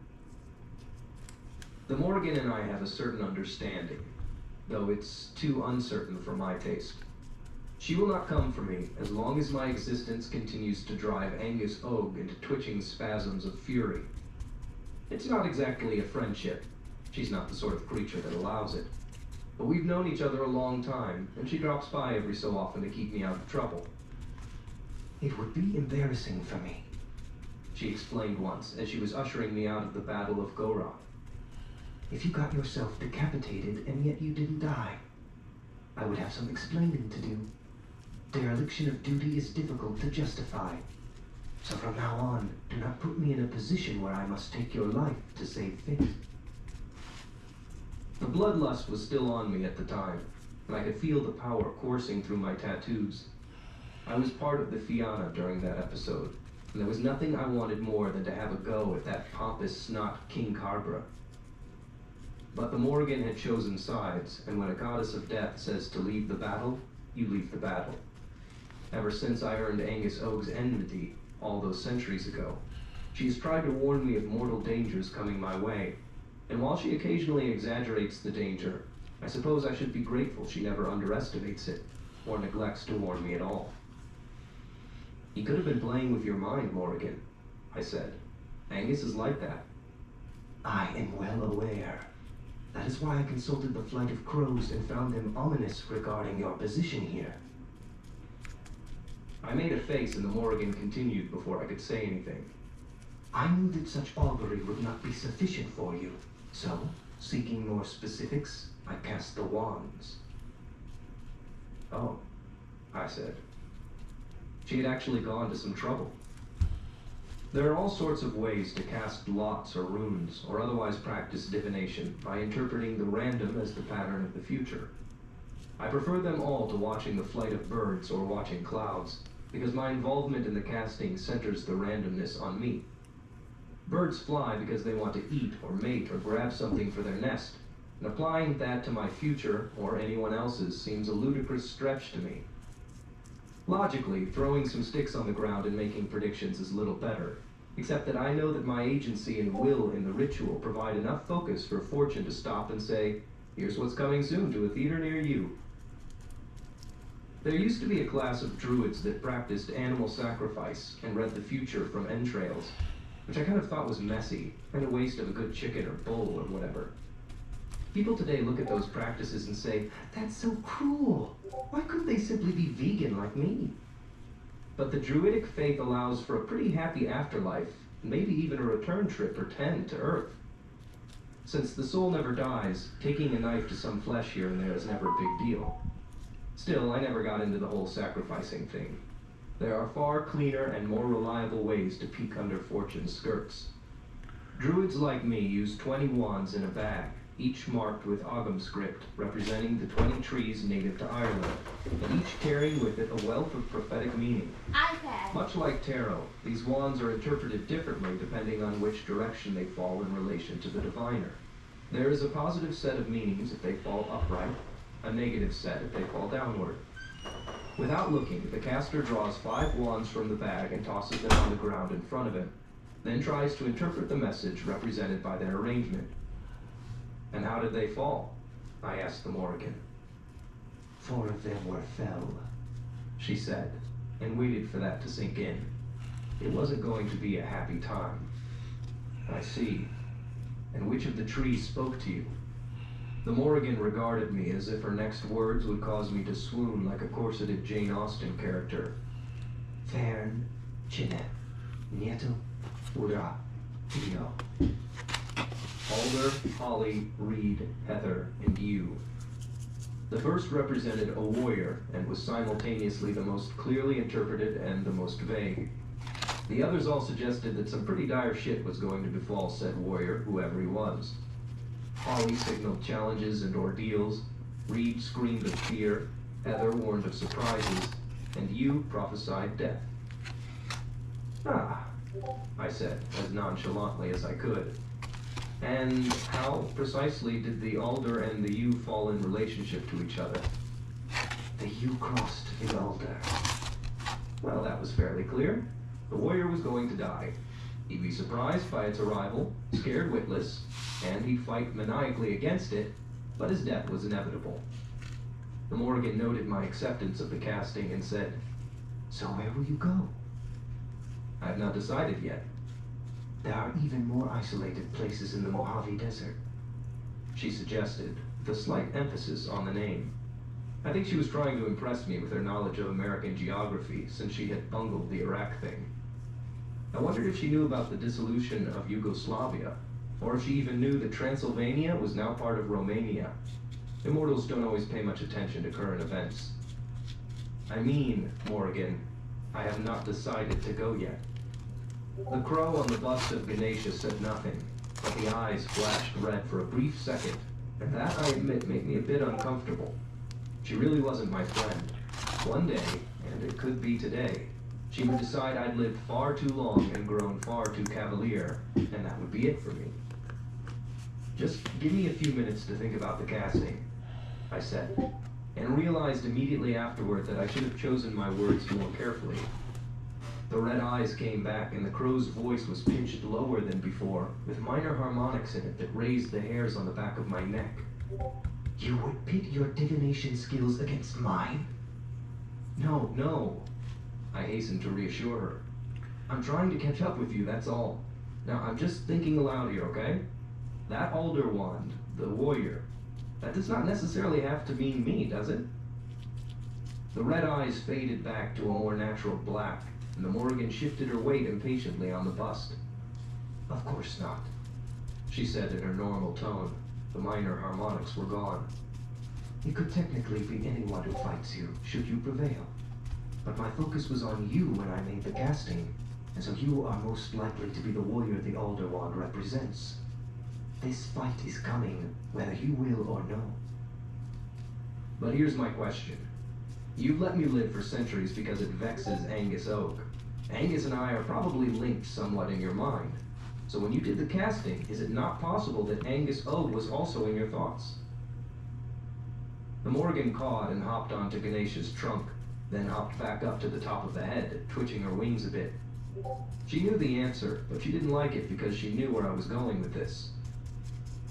Possible, yes, she hissed. but it is unlikely. But you must admit, Morrigan, that it is also unlikely Angus Oak would leave Tir na Nog to hunt me down himself. He's far more likely to employ surrogates, as he has done for centuries now. Angus's strengths ran to charm and networking, making people love him, in other words, so that they'd offer to do him any little favor, like killing wayward druids. He'd sent practically every sort of thug and assassin imaginable against me over the years. My favorites were the camel-mounted Egyptian Mamelukes. But he seemed to realize that taking up the chase personally would diminish him, especially since I kept living to escape another day. A hint of smugness might have crept into my tone as I continued. And I can handle any of the lesser fae he should choose to send after me, as I proved just moments ago. The crow leapt off the bust of Ganesha and flew straight at my face. But before I could get worried about a beak in the eye, the bird sort of melted in midair, reforming into a naked, statuesque woman with milk-white skin and raven hair. It was the Morrigan as seductress, and she caught me rather unprepared. Her scent had me responding before she ever touched me, and by the time she closed the remaining distance between us, I was ready to invite her back to my place. Or here would be fine. Right here, right now, by the tea station. She draped an arm around my shoulder and trailed her nails down the back of my neck, causing me to shudder involuntarily. A smile tugged at the corners of her mouth at that, and she pressed her body against mine and leaned forward to whisper in my ear. And what if he sends a succubus to slay you, most wise and ancient druid? You'd be dead inside a minute if you knew this weakness of yours. I heard what she said, and a small corner of my mind realized that it could be of some importance. But the largest part of me could think of nothing except the way she was making me feel. The Morrigan stepped back abruptly, and I tried to clutch at her, but she slapped me viciously across the face and told me to snap out of it as I crumpled to the floor. I snapped out of it. The scent that had so intoxicated me was gone, and the pain spreading across my cheek vanished the physical need I had felt. "Ow," I said. "Thanks for that. I was about to go into full-on leg humping mode." This is a serious vulnerability you have, Shian. Angus could simply pay a mortal woman to do his work for him. "He tried that when I was last in Italy," I said, as I grabbed the edge of the sink to help myself up. The Morrigan is not the sort to give a man a hand. And I've faced succubi as well. I have an amulet to protect me against such things. Then why aren't you wearing it? I took it off just a moment ago to wash it. Besides, I'm safe inside my store and my home from the Fae. Clearly not, druid, because here I stand. Yes, there she stood, naked. That could prove awkward if anyone walked through the door. "Your pardon, Morrigan. I am safe from all save the Tuatha De Danann. If you look carefully, you will notice the bindings I have set about."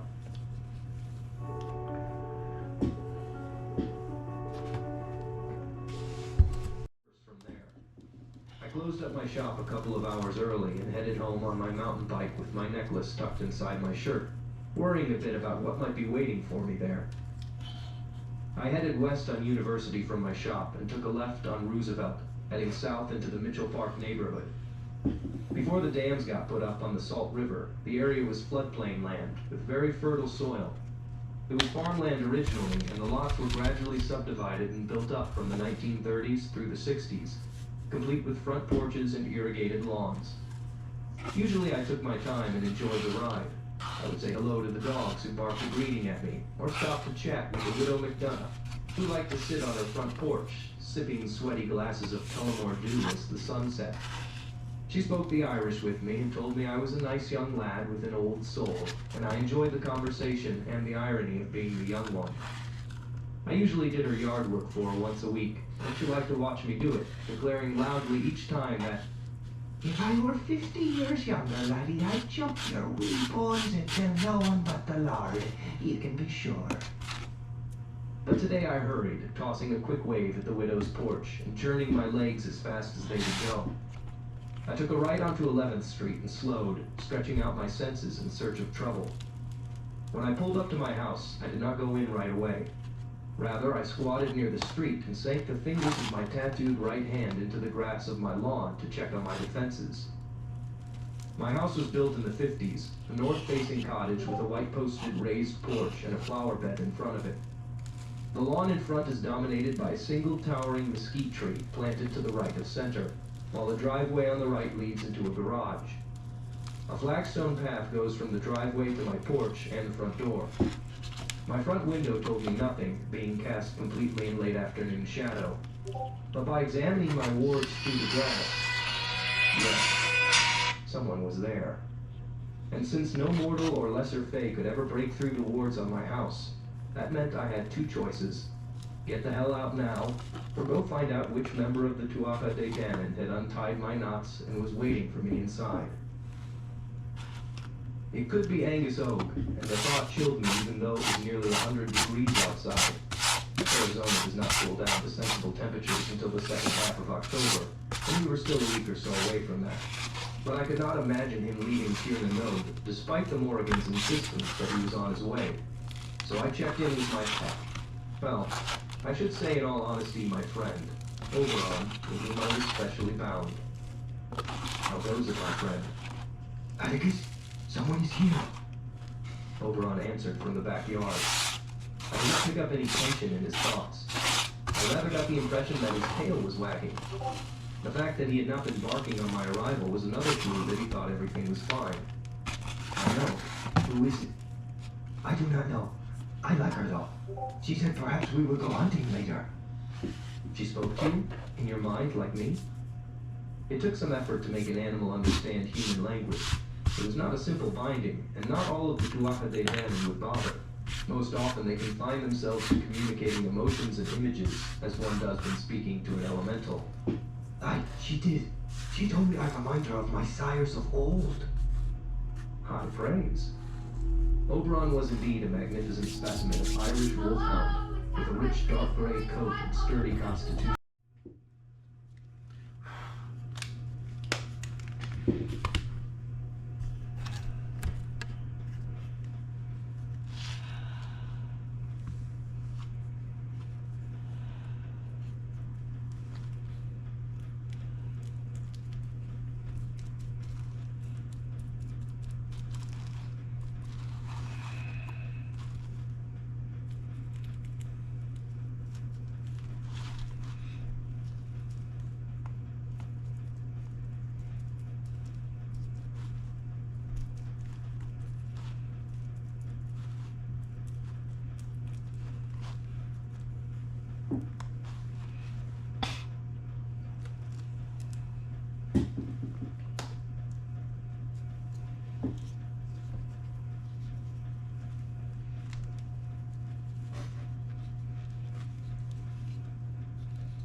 So I'm painting on this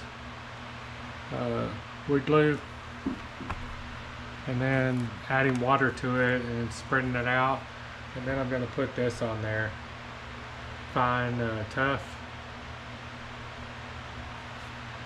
from Woodland Scenics.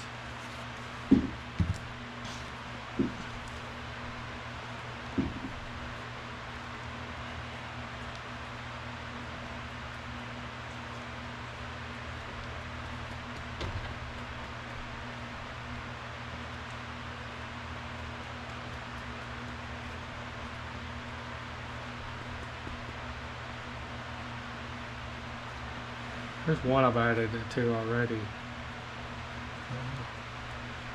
We could blow off of it.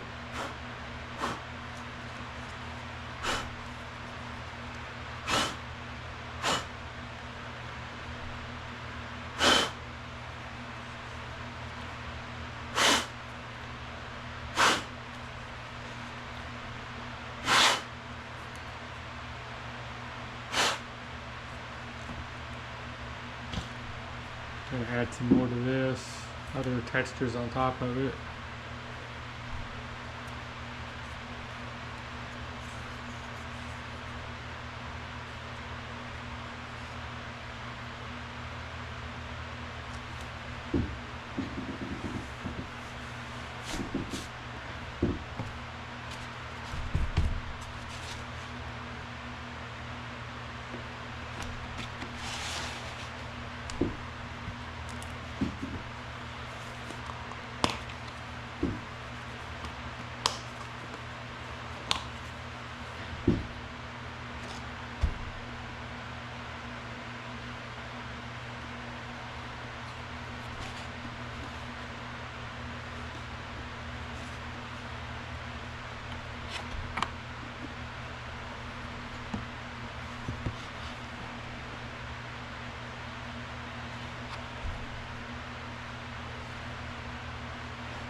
I'll just let that set for 10 minutes. And then I go to the next one.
So that's what that looks like.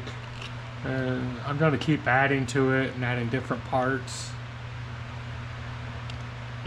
I think it looks pretty good so far.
I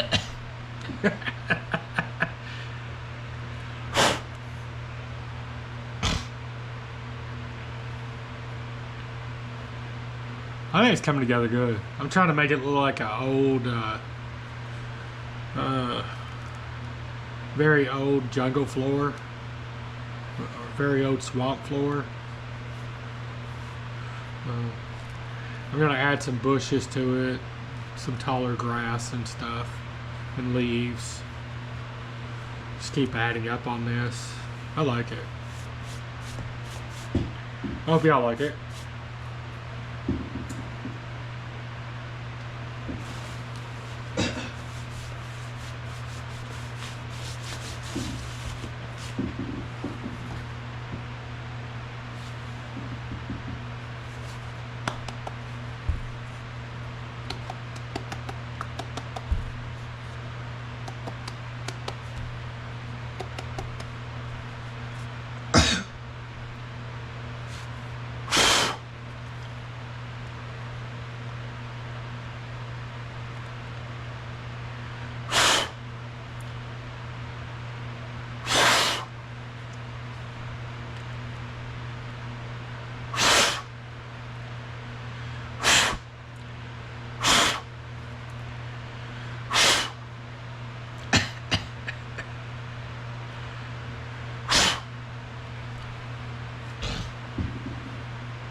for the outside right here. Any paint I have left over, I throw in bottles, pill bottles, just any bottles I have laying around. Because the paint stays good as long as you keep a top on it.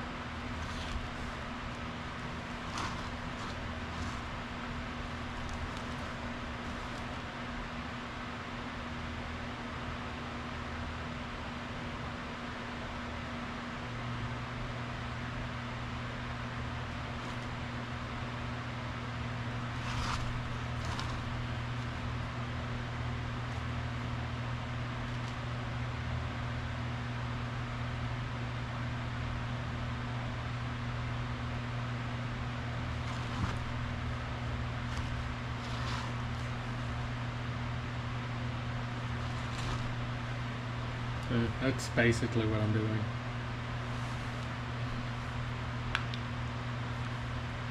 Doing the rust over it, and then I'm painting the white, and then I'll go in and paint this. I'll turn it over. Paint this, and then paint this over it, and then put this inside the resin when I pour it. And then spill this on the barrel. Like, this is what's leaking out of the barrel, and I'll put this on the bubbles too, just so it looks more toxic. I hope it turns out good.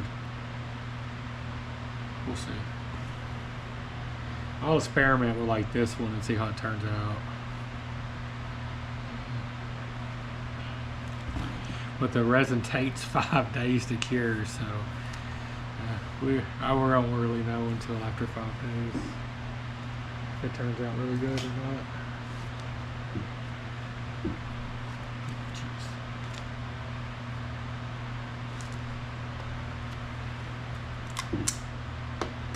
I'm gonna pause the camera and clean all this out of all these, so it's not so bad.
I'm trying to stir up this static grass. It's all stuck together really bad.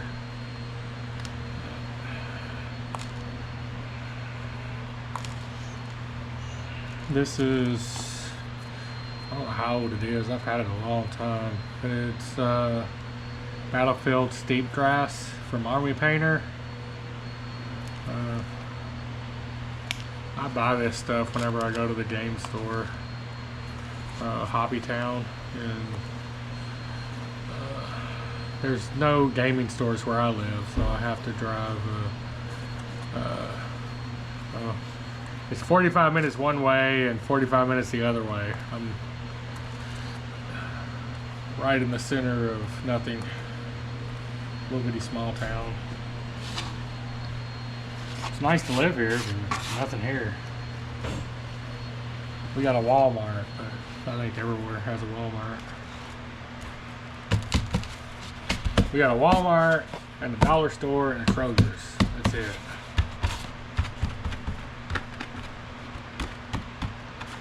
And the big news in town is we're getting a what is that place? I can't remember the name of it now.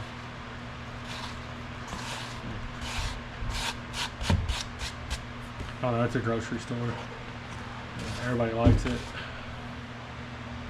I've only been a few times.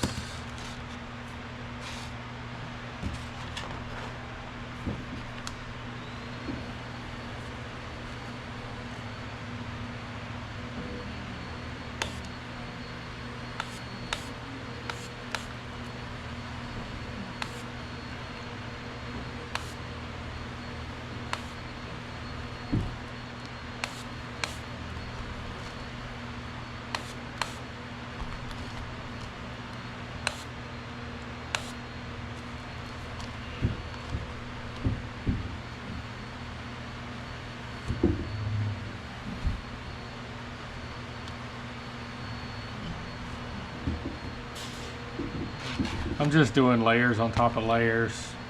I gotta work on the middle after I'm done. I think this is the last one I'm doing. The last grass layer.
Yeah, it looks like grass, kind of. I don't know.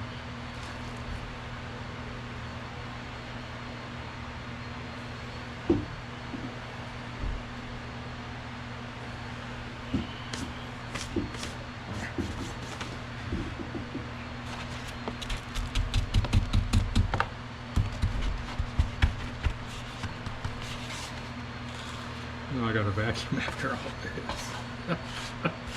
Stuff everywhere.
This is watered down wood glue,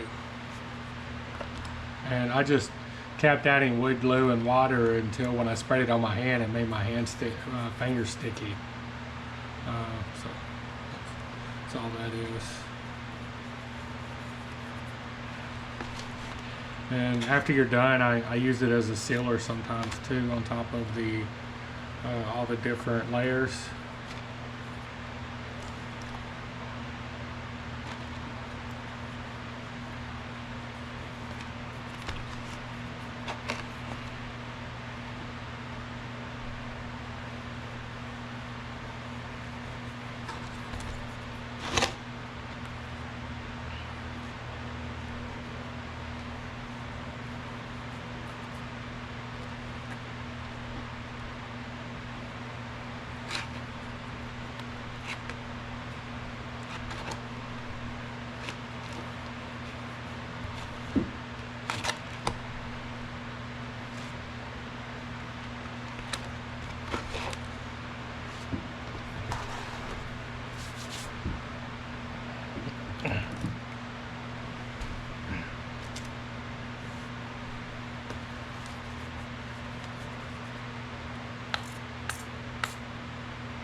I hold it upside down like that so the grass will stick up. That's the only reason I do that.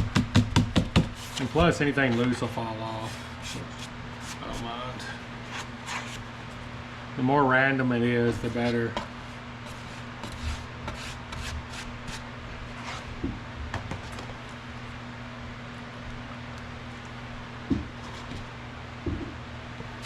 I spray all kinds of different little spots. I know not all of it's gonna stick, so that's okay. Just try to throw everything I can at it and see what sticks and where it sticks, and it'll look good because it'll be so random. Nature's random. Nothing's perfect.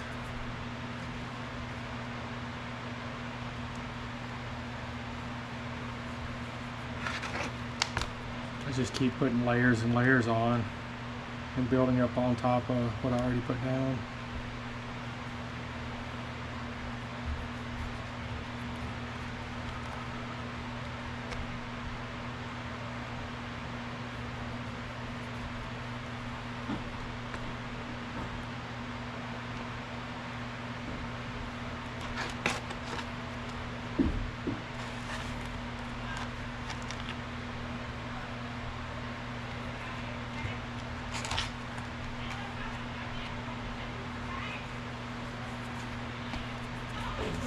Next thing I'm going to do is work on the pool in the middle.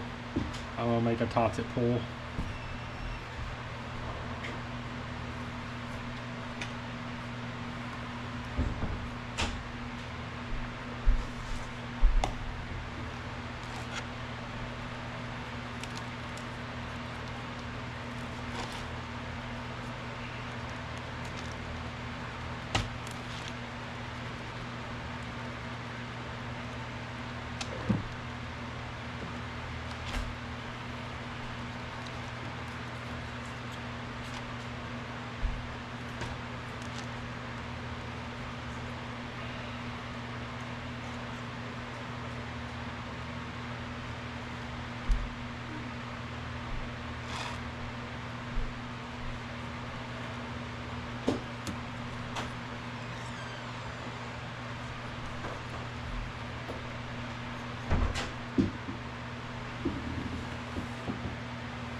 I'm going to mix up some resin.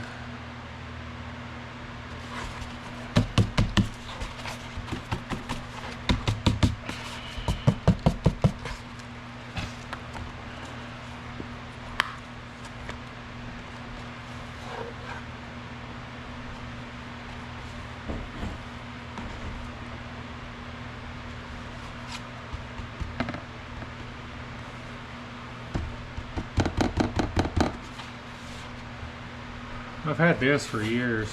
I don't. Just a dish pan I bought from Dollar Tree or Dollar Store. I don't know which one.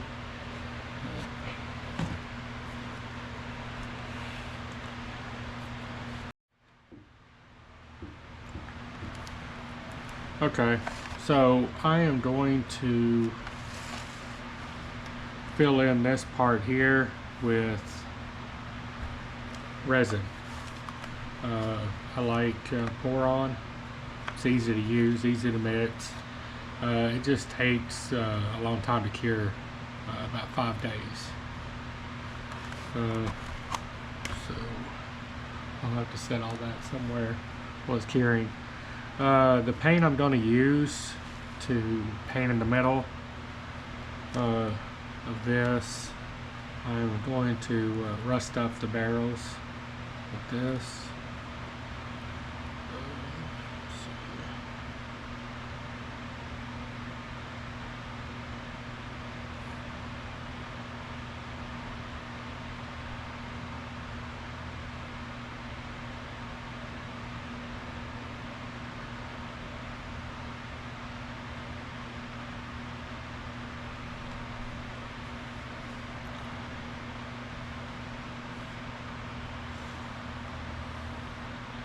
Can't seem to get that to focus.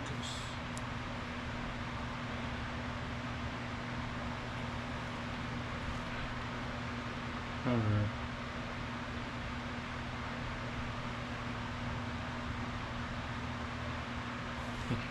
Let me look at the camera here.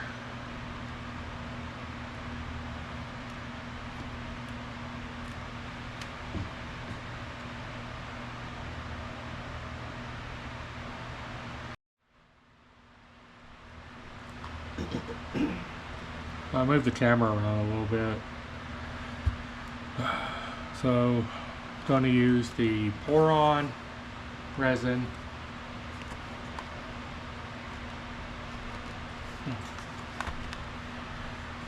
Get this camera where I want it.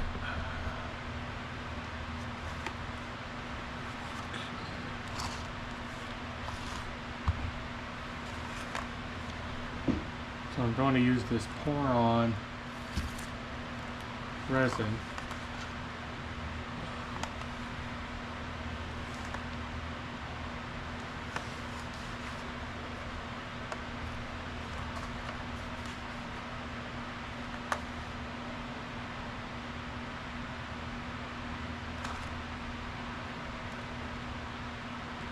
I think I'm gonna go back to a tripod. I thought this was better, but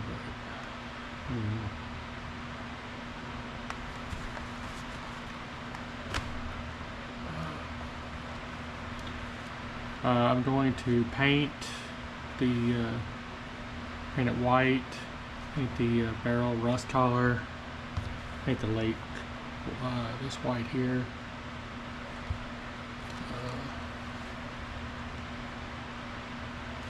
I'm going to go over the area with these three colors and then highlight with these yellows.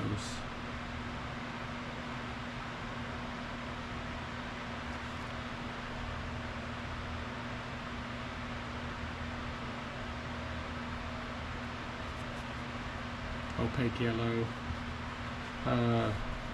golden, yellow medium, fluorescent green, livery green from Vallejo, and golden green light. I really like golden. These are airbrush ready, so you don't have to thin them down.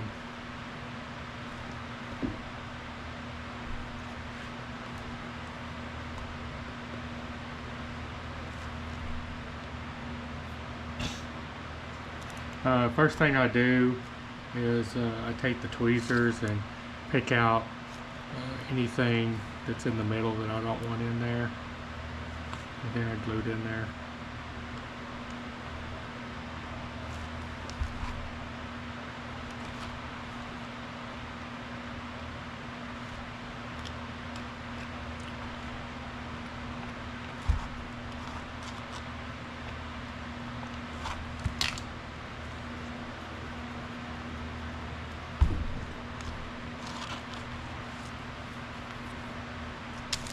Also, I got these.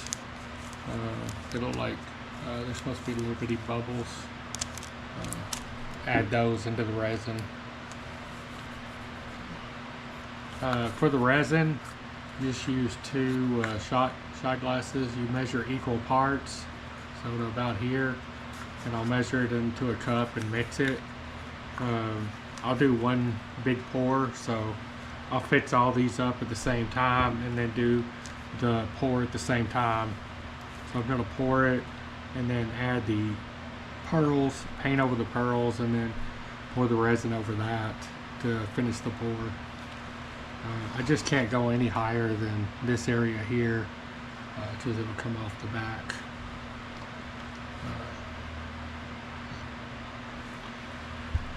Okay, so let's get started.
Dawn dishwashing liquid to the paint water. 4 drops.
And this is wet blending, what I'm doing right now. The other paint's still wet, and I'm either touching it, letting the paint mix together, or mixing it together.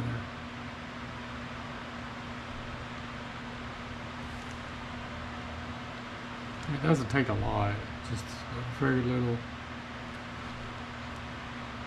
just so they mix together some.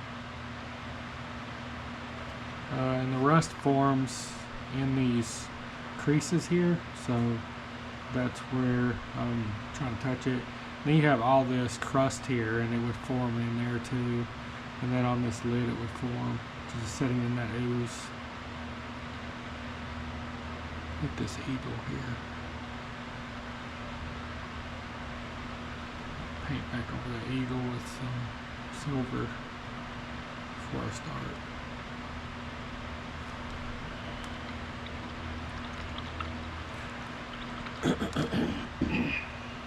Do some white.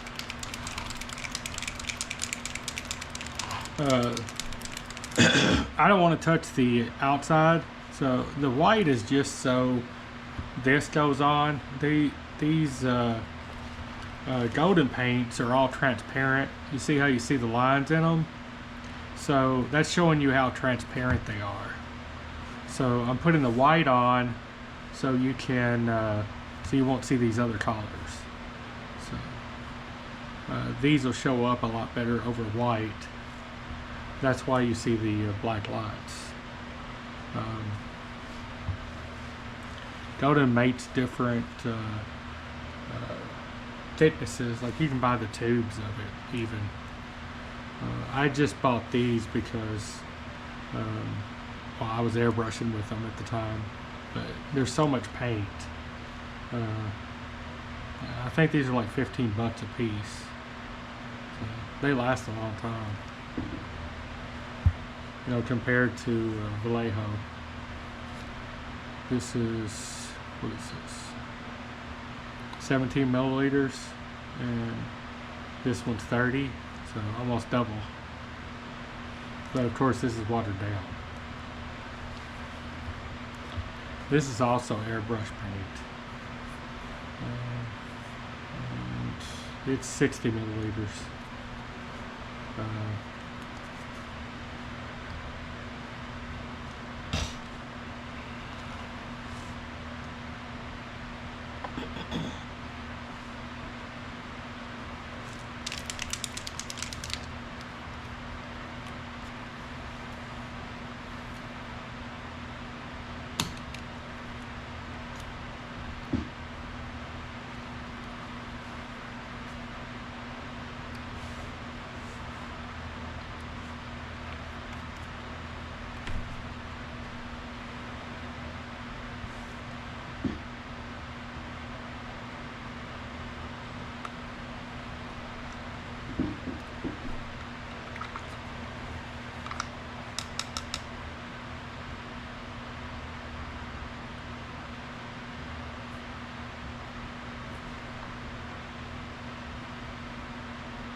It's too thin.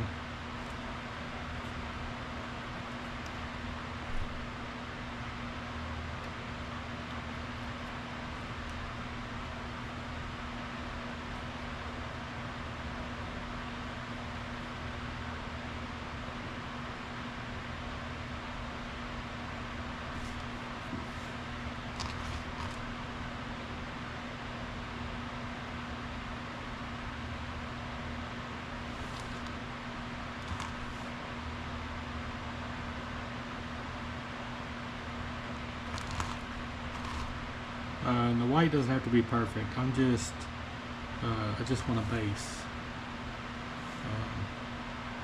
I'm not going to do several coats. I'm just putting down a base so I can paint the golden over it.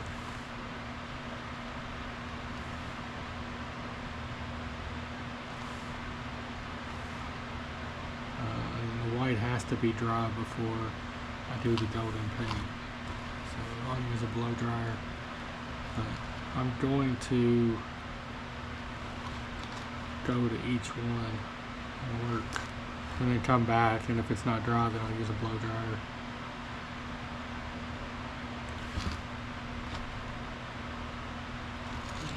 If I mess up anywhere, I can just come back, because I've got the paint that I did over.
I'm going back in for this with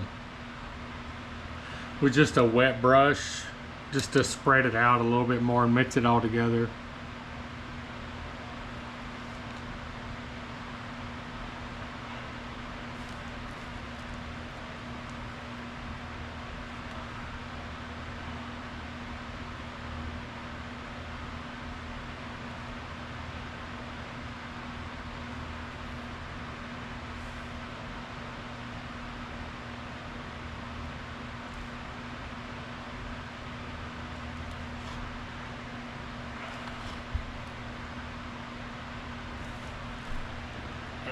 And I got some runnage on there. And all you have to do for that is just take that dry brush, something that's solid dry, and just pick it up. And it just soaks it up like that. So you got like some seeping over there. You just touch it with the brush.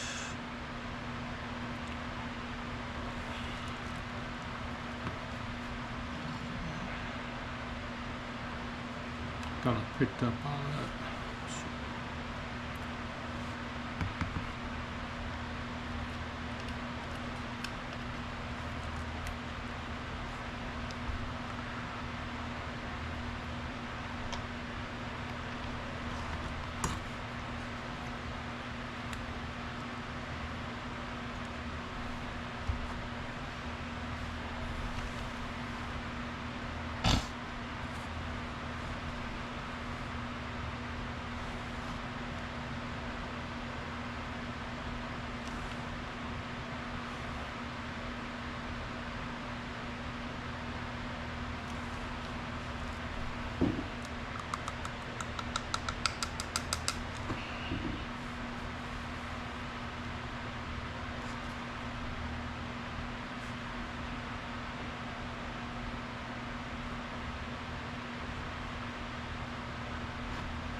And to get my collar that I want in the corners, I kind of push it in there.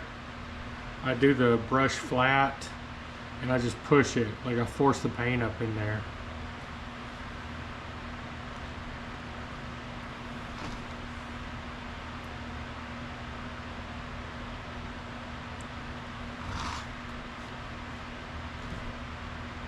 Stuck it in the wrong paint.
So that's what I want, like that.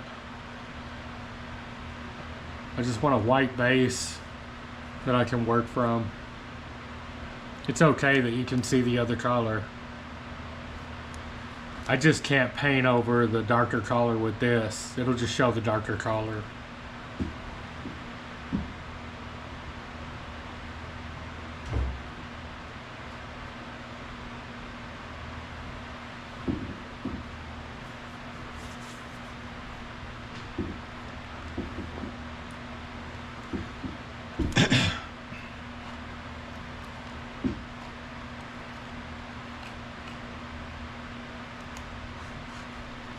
I'm just pulling out anything that got stuck in there. I scrape it and pull it. The rocks are okay, because it'll go over that, but like this.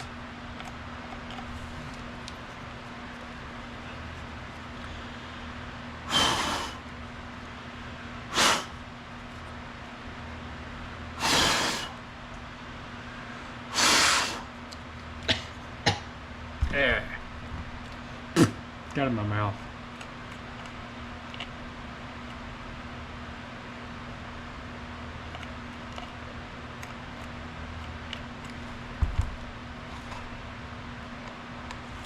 So like this barrel looks fine. So I'm just gonna do a little bit of rust over it. It's got moss on it and stuff. I really like the way it looks. And that wasn't on purpose, it just happened when I was painting it. Because I would just hit different spots and just add stuff. And it's all random. At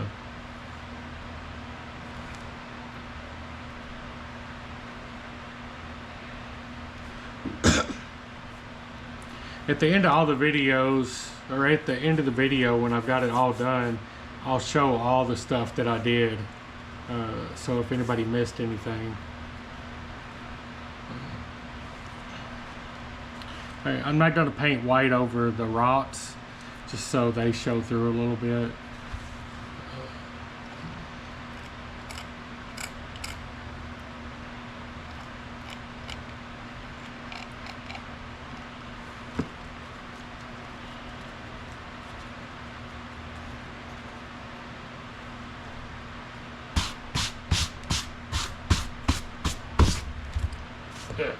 My wife's gonna kill me. I need to change my shirt. I'm painting in my birthday polo shirt. I get paint on this, she's gonna kill me. Oh.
Okay, I did this one just to see how it looks. Just gonna try different stuff.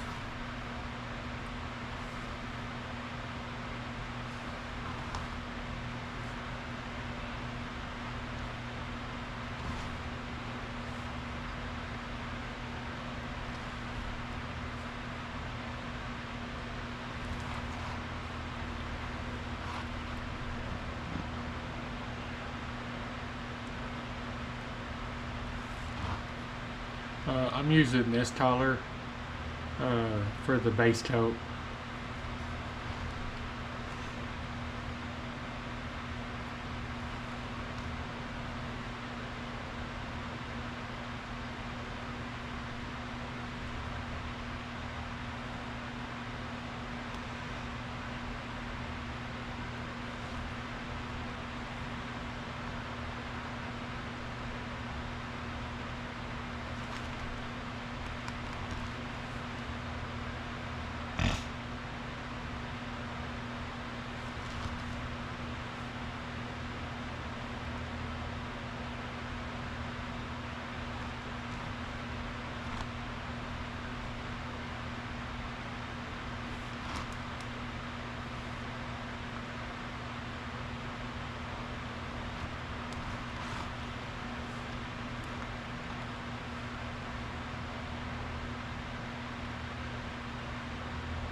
So that's the base coat, and then I'm going back in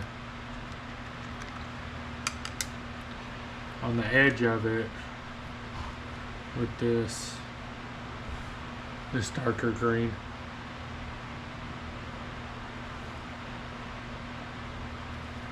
Just at the very edge of the barrel.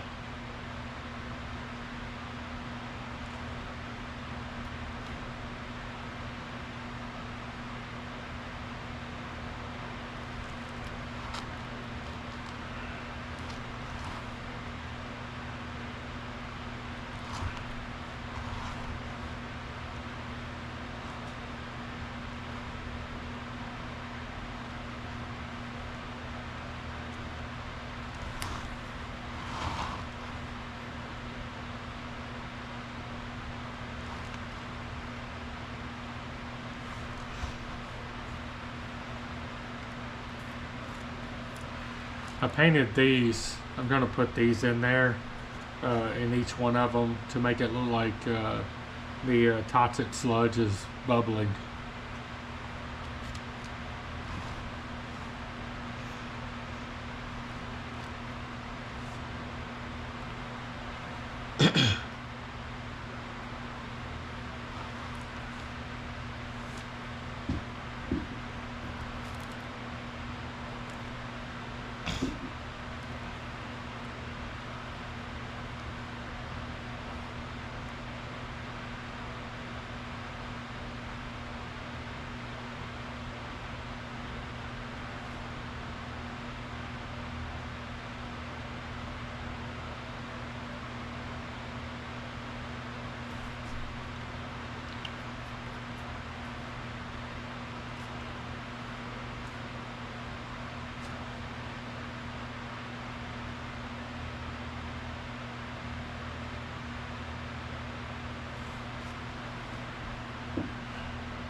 the window at the side of the shack. It collided with a tiny, ornate string of crystals. It was so small I could have missed it, but when the sun struck it, sparks of color invaded the house. Not the normal rainbow colors of real crystal. These exploded only with the colors of warmth, fire, and the sun itself. I have never been one to like red or yellow. They reminded me of traffic signs. Besides, only confident people can bear such colors. But these were too natural, too real to confuse with fashion. It was as if living flames danced about in the cabin with us. One pulsed on my chest for a moment, and I touched it with my fingers. An undeniable warmth filled my whole body, and as if I couldn't help it, I was laughing. I glanced up to find the herbalist was smiling at my sudden birth. Those crystals are so amazing, I said, a giddiness still filling me. Where in eternal did you find them? He chewed his lip and nodded his head, then moved to a workbench at the back of the hut and began chopping a stack of herbs, sending a heady smell into the air. Only slightly annoyed, I remarked aloud, "It wouldn't be a fantasy world if it didn't have a quirky, mysterious mage." Then, remembering that the man was obviously quite capable of hearing, I asked, "Can I bring my things inside at least?" Without turning to see me, an exaggerated bob of the young man's head gave me my answer. I went outside and brought in my gear and weapons. Last of all, I picked up Pachi's stiff corpse one final time. Thankful again for Selna's herbs and preparations, I was relieved the body had not begun to smell. I lay her down gingerly and noticed that the herbalist was watching again. A note of sorrow and care crossed his features as he took in the too still bundle. I sat back on my stool and folded my arms, but as soon as I began to relax, a grating rattle filled the air. I stood up, grasping the hilt of my sword. The noise, something like an ancient alarm clock dying, graciously ended. The herbalist did something truly quite amazing then. He spoke. "The mines of Delton, of course." "What?" I asked, now doubly confused. "You asked me where on earth I got those crystals, so I answered. The Arsenal pit of Delton, I tell you, and not easily won. I had to convince Mountain Trolls I was a better companion than dinner, and then there was the dragon." His eyes went wide with this last declaration, his bony fingers playing on his chest. "Not that I fought the beast, mind you. Far from it. Were like that would have crisped and eaten me in half a blink. Nah, had to do a bit of snaking in that case, which I am never inclined to do, because as they say, I have two left shoes and they've both been shot backwards." Words spilled from the man in a rhythmless torrent. He seemed to sense my dismay and shuffled about to pull up another stool for himself. I sat back down, not exactly sure what to do or say. "Please, forgive me," he said. "I'm not very good at practicing silence, and when I am relieved of its burden each day, I tend to froth at the mouth with words for a time, even when I'm alone." I laughed. What an odd gosling this one was. "What burden? Why do you practice silence?" "Ah, fair question. One might think I just like to torment myself. I often do, at least. But no, I don't speak during the first 8 hours of every day. It's part of my ongoing attempts to unlock the monk class." The transformation of the herbalist from a quiet and brooding figure to an animated enthusiast was astounding. He seemed kind to the bone. Not the kind that has expectations, but a kindness that has known cruelty and pain, yet has decided to push against all such trifles. "But you're not here for my words, are you? You've come for a resurrection, am I right?" He glanced over at Pachi's corpse. "Who are we looking to revive? And how long ago did they pass?" His voice was as solemn as an undertaker's now. "It was 2 nights past. Her name is Pachi. She's in Enfield, and so beautiful.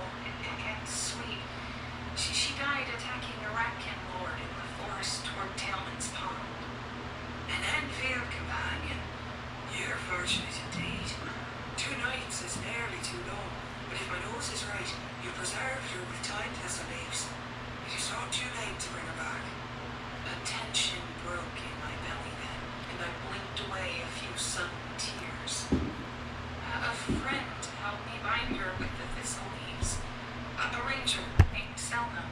She told me to seek you out by the blue flowers in your hill. Without her, I couldn't finish. Selma? Now she's quite something.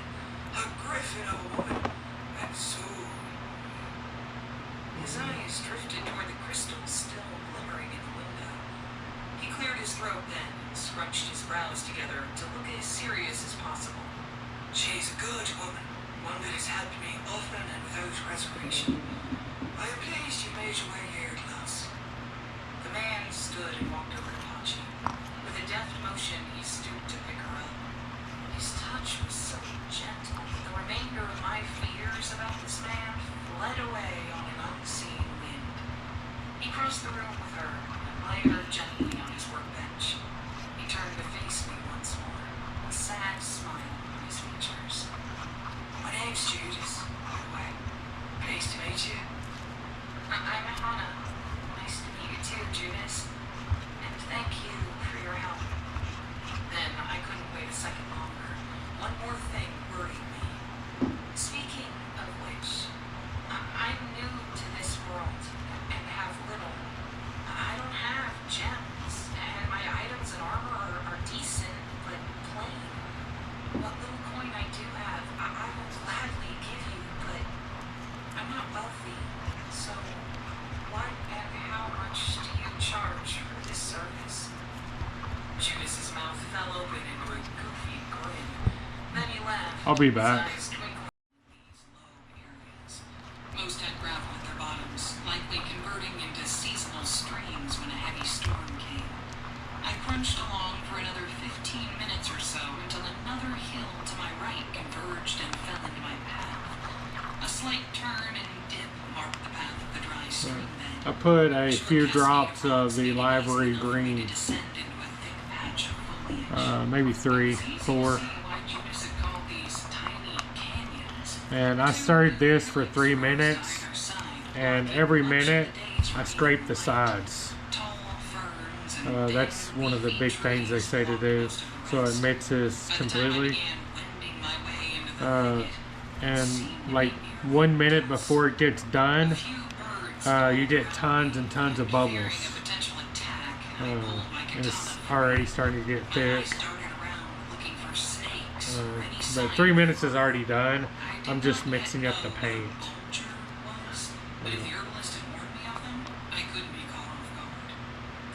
That's what it looks like.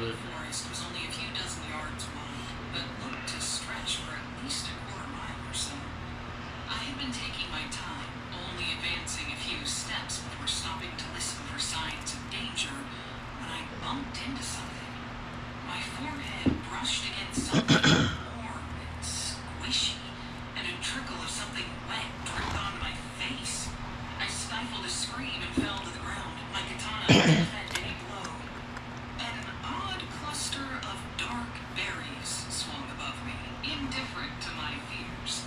I wiped away a dark streak of purple. Try to use this. I don't know how What a it'll work. hero you are, Hana, to be frightened by fruit. A quick examination of the cluster showed me they were what I was looking for. Yeah, I don't think that's gonna work. Level 5 herbalism required. Properties unknown. Well, that must be good. If they're a rare item, then they must be worth the trouble. I sheathed my sword and filled my satchel Cut to the the end of brim this with off. them. The cluster looked as if a giant pomegranate had lost its skin and was hung from a thick vine. They smelled delicious, but I didn't taste any for fear they might be poisonous. After I had collected the cinderberries, I decided it might be safer to backtrack the way I had come instead of exploring the rest of the thicket. When I climbed back up the dry waterfall, I walked directly up the side of the hill in order to get a better vantage point.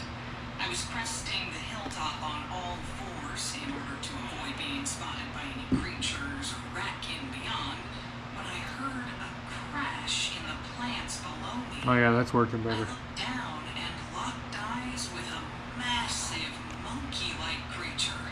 It had to be a vulture.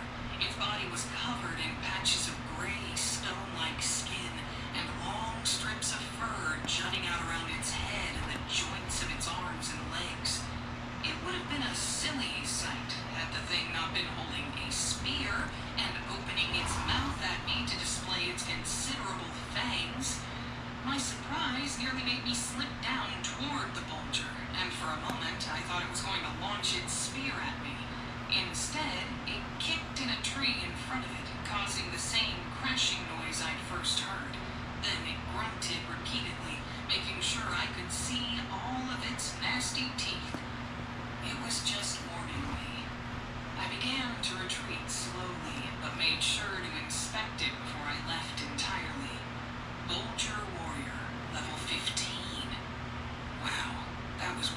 powerful for me.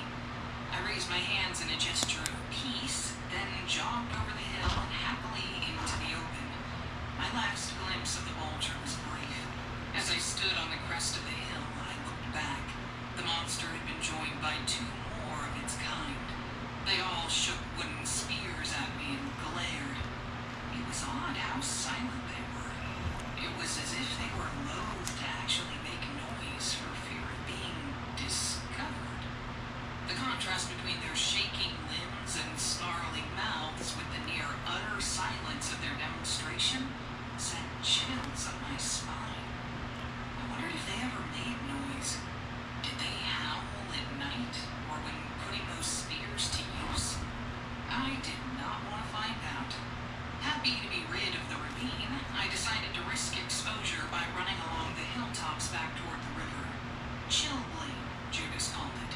A creepy name, but the water was incredibly cold, so it fit. The sun was falling below the mountains, and the land around me was turning purple and gray. Even the heat of the day was retreating in quick order. By the time I got to the river, I was worried I might not be able to find what I needed in the dying light. Like the herbalist said, though, I found a great many spears of swiftwater reeds. I collected 10 of them, just in case more might be needed. Then, in just a minute of scrounging in a nearby gravel bed, I found dozens of fire quartz fragments. Some were as small as peas, but most were grape-sized or larger. In total, I tucked several handfuls into my pack before taking off upstream towards Judas's shack in a near sprint. I didn't want to break a leg, but it was hard not to be excited about returning, handing over the items and getting my Pachi back. Luckily, no roaming ratkins saw me, that I knew of, at least. I didn't fall, though I did slip twice, and I only heard the great bear creature calling from what seemed like a mile or 2 away. I practically bowled into the herbalist's shack again, my grin betraying my success, and immediately unpacked what I brought on the workbench near where Judas was still working. At least, I thought he was working. His eyes were closed, and his hands spread over Pachi's body, just inches above her. He had removed her coverings, and I bit my lip upon seeing her stiff, gore-strewn fur and feathers. I got it all, Judas. Here it is. Without opening his eyes, he said, Well done, Hannah. he continued his odd ministrations. The room was filled with a sour smoke that reminded me of sage. Candles had been lit across his workbench, and 2 burning torches hung on either side of the door. I stood and watched him for several minutes. Trying not to ask questions was not easy, and I suppose I didn't keep my interest well hidden. The herbalist opened his eyes and looked at me. His face was slack with concentration, as if he'd been in a trance. I suppose he had. Hannah, I'm pleased you found what I asked for. You brought me nearly double of everything I needed. Why don't you take a handful of the cinderberries as a snack, and then give me some space? I will be at this long after you fall asleep. He snapped his fingers, and a fire filled the hearth, exposing a kettle that hung above it on a hook. Make yourself some tea with the swift water as well.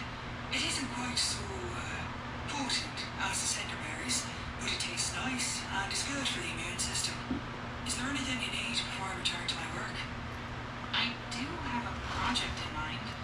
Do you have any tools for leatherworking? Judas nodded, and after reaching into a drawer beneath his bench, handed me a large, heavy pouch.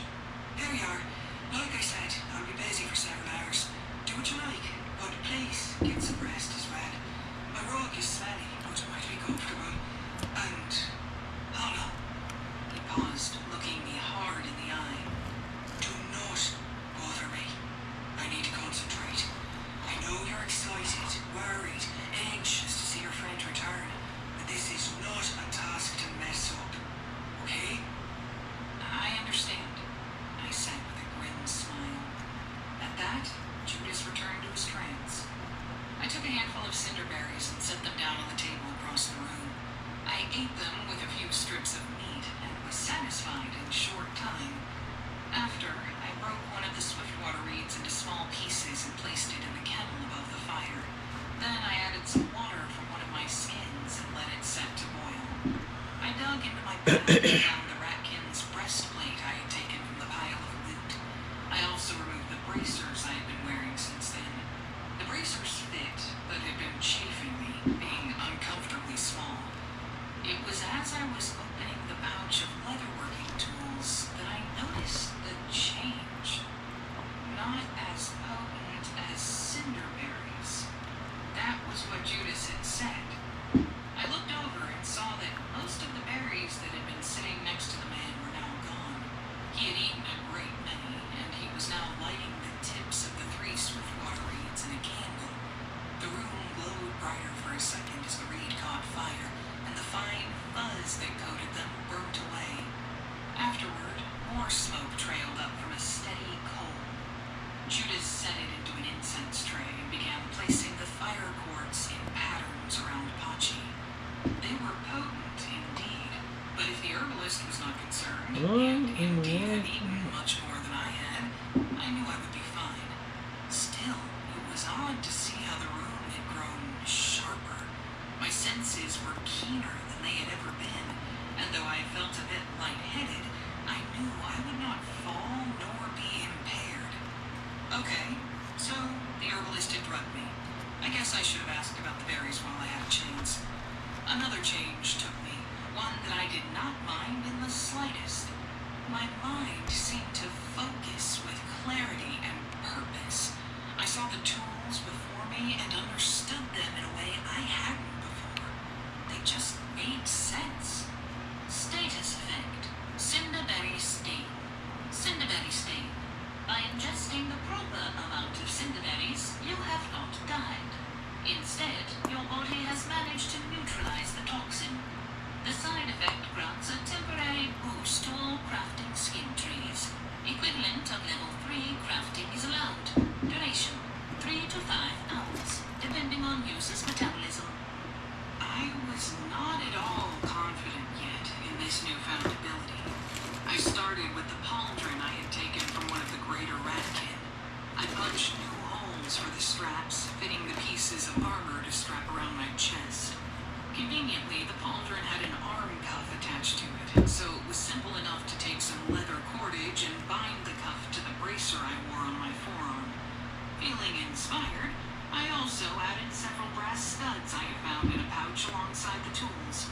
They were not mine, but they seemed simple items, something I could trade for when all was done. Besides, the inspiration I was feeling rushed through my body like a hive of bees was very difficult to deny. To say my inhibitions were shot was an understatement. I retrieved my bow oil and treated the pauldron carefully, polishing it till it shone.